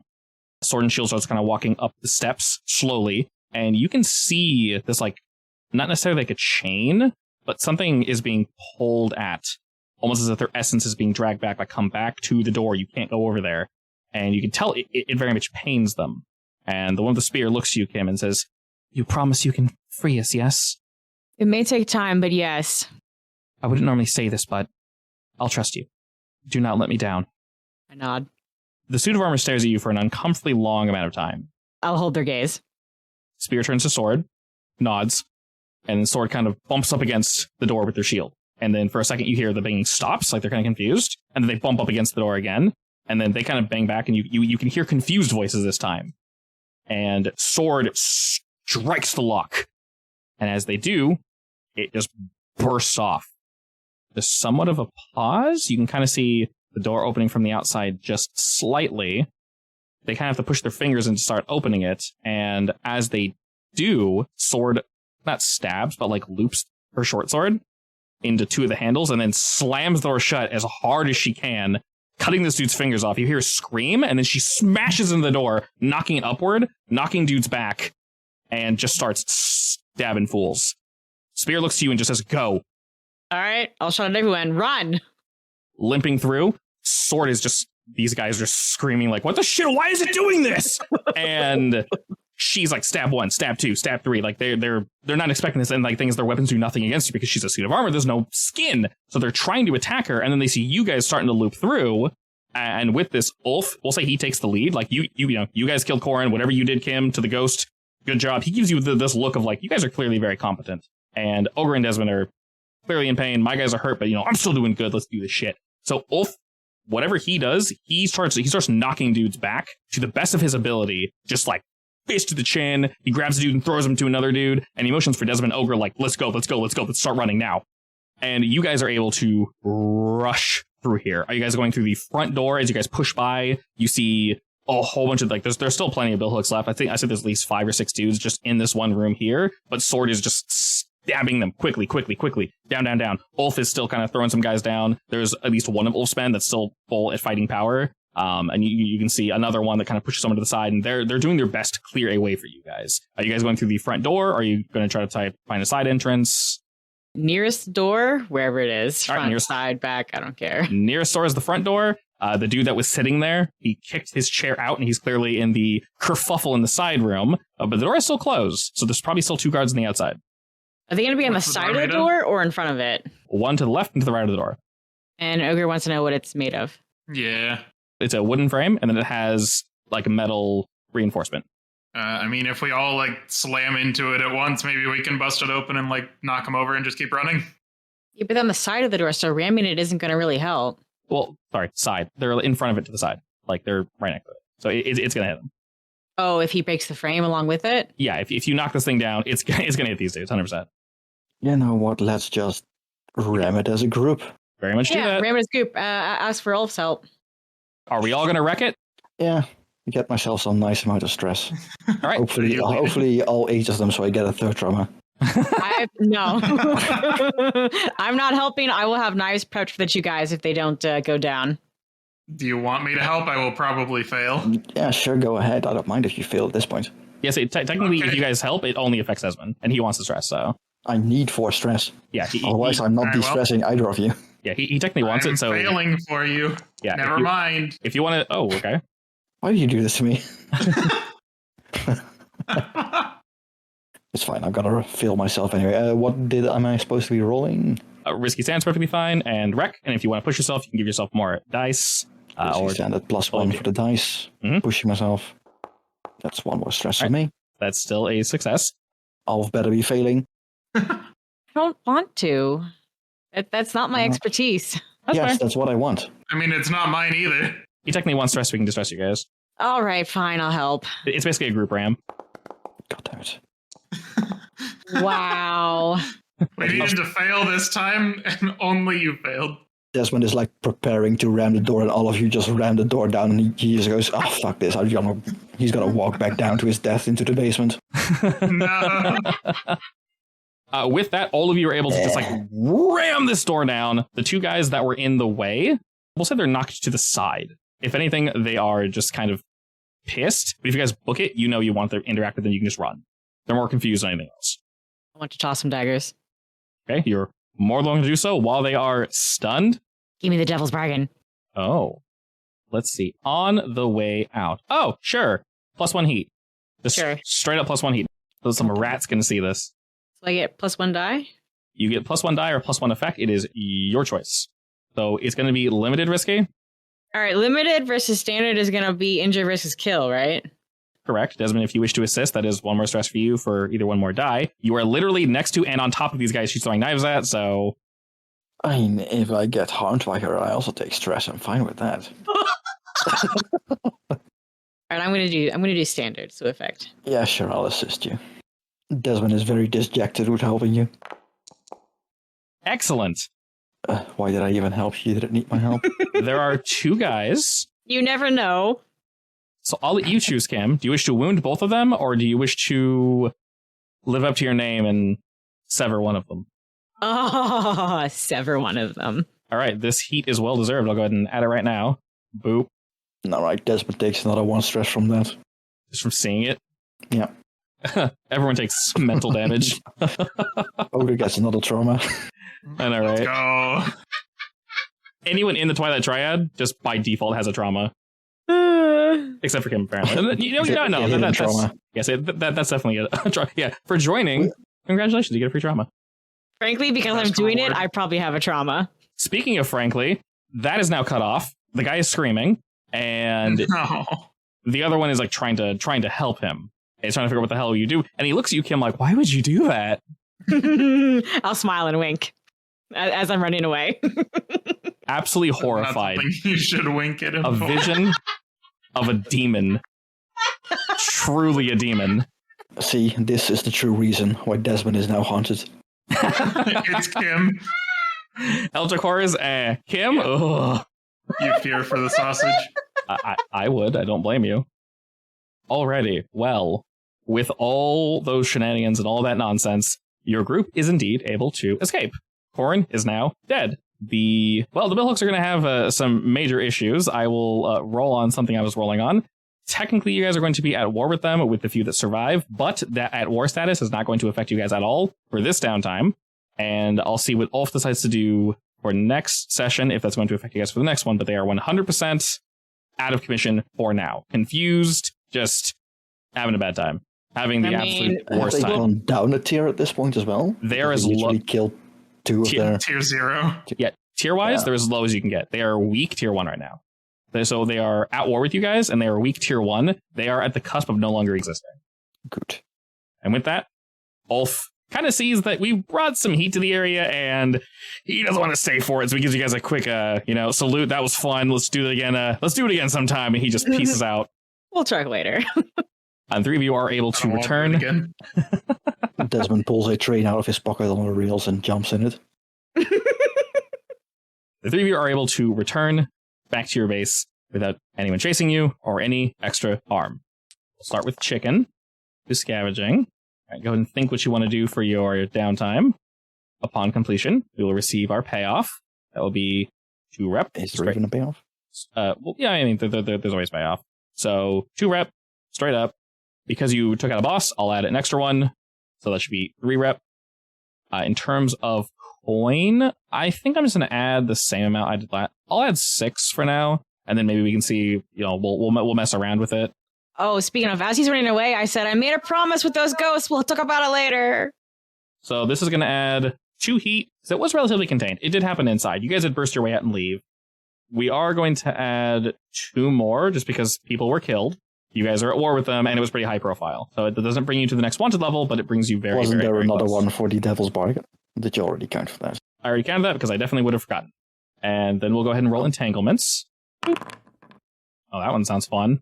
Demonic Notice. A demon approaches the crew with a dark offer. Accept the bargain, hide it until it loses interest, lose 3 rep, or deal with it another way. The other one is, a faction with whom you have a negative status makes a play against your holdings. Give them 1 claim or go to war, drop to -3 status. If you have no claims, you lose 1 hold instead. Demon sounds Someone fun. say Devil's Bargain? Demon sounds fun. Nice. Okay, I'm gonna lose track how many demons are after you guys. My god. Okay. Wait, Way too many. who says we're going to ignore its deal? I want to know what the deal is. Oh, of course. We're making so many ghosts and demons mad at us. But I'm also making ghosts happy with us. Come on. It's got to counterbalance sometime. A little bit. Yeah, but You know what? don't those just kind of like disappear after we're done with them? I mean, some of them, yes. But word must be getting around that we're helping people move on. Teehee. Okay, so Demonic Notice is specifically a demon, not a ghost. So that definitely makes it very different. I'm going to hold on to this for now. But you guys, and I'll look up how demons work in this game. There's like a table and shit I can roll on that's really interesting, and I want to pick something nice and spicy for you guys. Is it my friend that comes to us? Potentially. I think almost everything on my side. Entanglements, heat, payoff. All right, now we're on downtime. Like I said, the at-war effect will not hurt you guys because they are so busy right now they can't hurt you. Okay, we'll start with Desmond. First, I'm going to give myself the stash. Sounds good. Yeah, the extra stash. I actually just got that ability too. Oh, nice. Oh, you have it did too. you Okay. really? Oh my god. I just took Oh, it. I saw it. Wait, what are you doing on the side? More gambling. Nice. You're actually winning now. You're getting good at it. Yeah, I'm winning this time. Are you winning, son? Sometimes. But it's enough. Well, step 1. I'm going to reduce heat. Get some people off your guys' Yeah. trail. All right. Reduce it by I think 6. you did it. Leaves us with just 2 heat.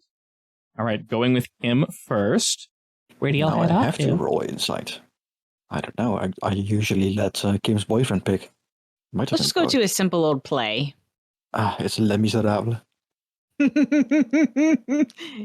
I roll my I guess worst so. stats for that, right? Correct. I reduce that by 2. Go up to 6 stress. Excellent. And what's Ogre feeling? You know what? Let's make this canon. I'm going to bring Ogre gambling, and I'm going to teach him how to count cards, which is how he's going to Ooh. earn money. Which is how he's going to earn his money with his a little something on the side. I like that. Ooh. Don't get caught, though. I'm not going to save you for that. Don't worry, I will. Make it so obvious you're counting cards. They're like, nah, he can't be. I'm going to reduce that by 1. All right, does that put you at 0? Nice. Yep. All right, and Ogre, I think that can clear the whole thing for you. 7. Yeah. I can go down to 1. Down to 1. Excellent. All right, fantastic. Don't forget, you guys need to get stitched I up need to pretty heal. badly. Yeah. All right, we'll start with OG. How does that work if you have multiple She's- ones? The whole thing goes down. Okay, She's gonna be so mad at us. just don't tell her.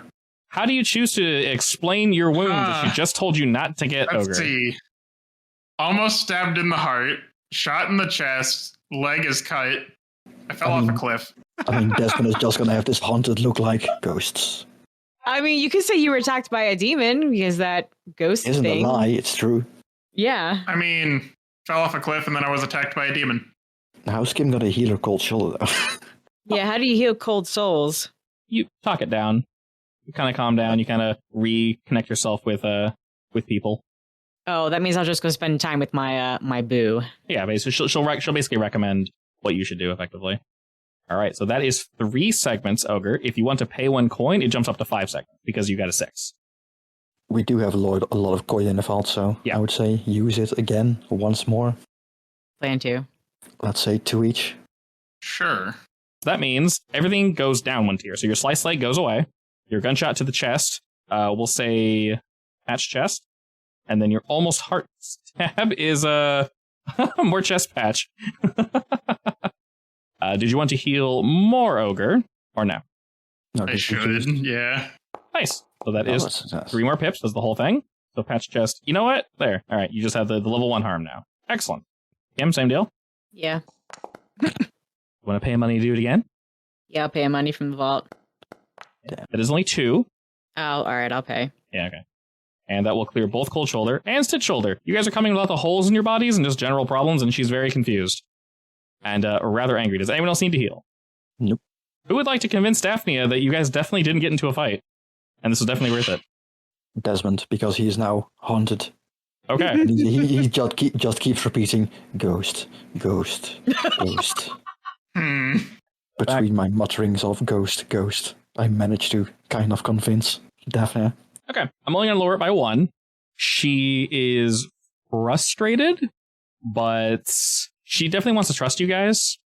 And like I said, the Lost took no damage, and your guys' rubbers took no damage because all your traps went off swimmingly. In fact, Ogre, some of them come back and they're like, you should have seen that shit.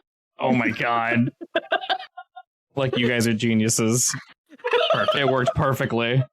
Please tell us all the gory details. Oh, they just like, all right, so some dude got strung out by his leg, and then this like giant like pole hit him in the face, and then ends up spinning him and knocking into some other guy. He gets knocked into a spike pit. You guys are psychos. Oh, this is so good for my cold soul. Yeah, exactly. You reconnecting with people and not, falling into yourself and just kind of despair, if you will. Let's do a career experience real quick. Execute a thing. Yeah, we did that. Contentment challenges above your current station. I'm going to give you 2 for that. Bolster crew's reputation. Indeed. Goals and drives. Yes, that very much 100% level. So I'll actually give 2 experience for that one as well. So that means, once again, we did discuss it. You guys can hire more peeps, more cohorts. I think, I could be wrong. We're basically pushing most of the glory to Ulf anyway, so. For that second one, yeah. But I considering how quiet we've been, I think this is probably really loud for us. The crew leveled from this. This is one reason why they're separate. Because when the crew levels up, you also get something else. You guys get money. You get 1 money plus 2 per tier crew. Oh my god, per crew tier. So that's 4 plus 1. Each of you can add 5 to your stash. When you fill your crew advancement tracker, clear all the marks, and then take a new special ability or mark 2 crew upgrade boxes. We have many upgrades. We can take 2 crew upgrades, or we can take 1 more ability. One of the upgrades is a group of cohorts. Never mind, I'm dumb. It says cohort 1, 2, 3, 4, 5. Okay, that makes sense. Then we can do both at once. And what elite means, babe, is whenever they roll with 1 more dice. So rather than rolling 2, they'll roll 3. All right, so now what do the skulks and rooks specialize in again? Rooks are con artists, spies, and socialites. And skulks are scouts, infiltrators, thieves. So skulk like skulking in the shadows. I think the socialites are more useful. Okay, so we'll go elite rooks, add. And then we'll also add cohort. So you can choose 1 or 2 edges and an equal number of flaws. So the edges are the things they're good at, the flaws are the things they're bad at. So good is fearsome, independent, loyal, tenacious. Bad is principled, savage, unreliable, wild. They can function as bodyguards too. They're not bad. If we're doing con artists, spies, and socialites, I actually kind of want them to be independent. Yeah, That way we could do principled independence. Yeah. And then canonically say that it's basically a group of the lost that we hired. We're definitely trying to, merge with them effectively. Yeah. We can say that their principle is these ones specifically say straight up, no violence. I don't want to physically harm anyone anymore. I do not want to draw blood. So that can be... Sure. And that should work with socialites and spies. Yeah. And the best part is they can work in our free new tavern. Indeed. And I'll go ahead and add that. I will say working in tavern. Excellent. Hell yeah. Okay. So we have all that on the crew. And then now we can do individual experience. Since I don't hear you typing, Kim, we can start with you. Did I address a challenge? Yes. Okay. That's just my beliefs. I mean, I buddied up to a Scotlander. Does that count? Very much so, yes. Should I go with issues? Yes. All right. So 3 plus the 1, 4 sounds good. Yep. And then we'll go to Desmond. I addressed a challenge with calculation and conspiracy at least once. I would definitely say so, yeah. Is there a second time? I mean, drawing up the plan was the first one. I mean, infiltrating the house, maybe? This was a very well-planned mission, so we'll say 2. Express your beliefs, heritage, drive, and background. No, I guess when we were talking to Ulf. Indeed. You guys did share your goals and things. That makes sense, yeah. Struggle with issues from your vices, traumas during the session. Well, I did get a new trauma and decided to run the fuck away. Yeah. So that would be 4 plus the 1, so 5. And Mr. Oogies. Mr. Oogies. I almost forgot calling you that, but it came out, so we're now living with that. Address a challenge with knowledge or arcane power a few times. Yeah, I would say 2. Yeah, definitely. Express beliefs, drives heritage or background. Kind of. Yeah, I'd say 1 there, yeah. Don't think I really struggled with vice or traumas. Yeah. I mean, you kept asking for the devil's bargain. That's really haunted to me. Pretty cursed. Okay, we can say that, yeah. So that's 4 plus the 1 bonus. That should be 5. Kept asking for power from the, the ghost field. From some horrible force. I'm kind of thinking of getting a ability that allows me to make ghost contracts. Definitely sounds spicy. There are quite a few out there. Alrighty, sounds like a plan. And with that, we accomplished quite a bit. The bill hooks are effectively no more. We'll see if Dad has anything to say about that. I'm going to roll on some things and kind of figure that out.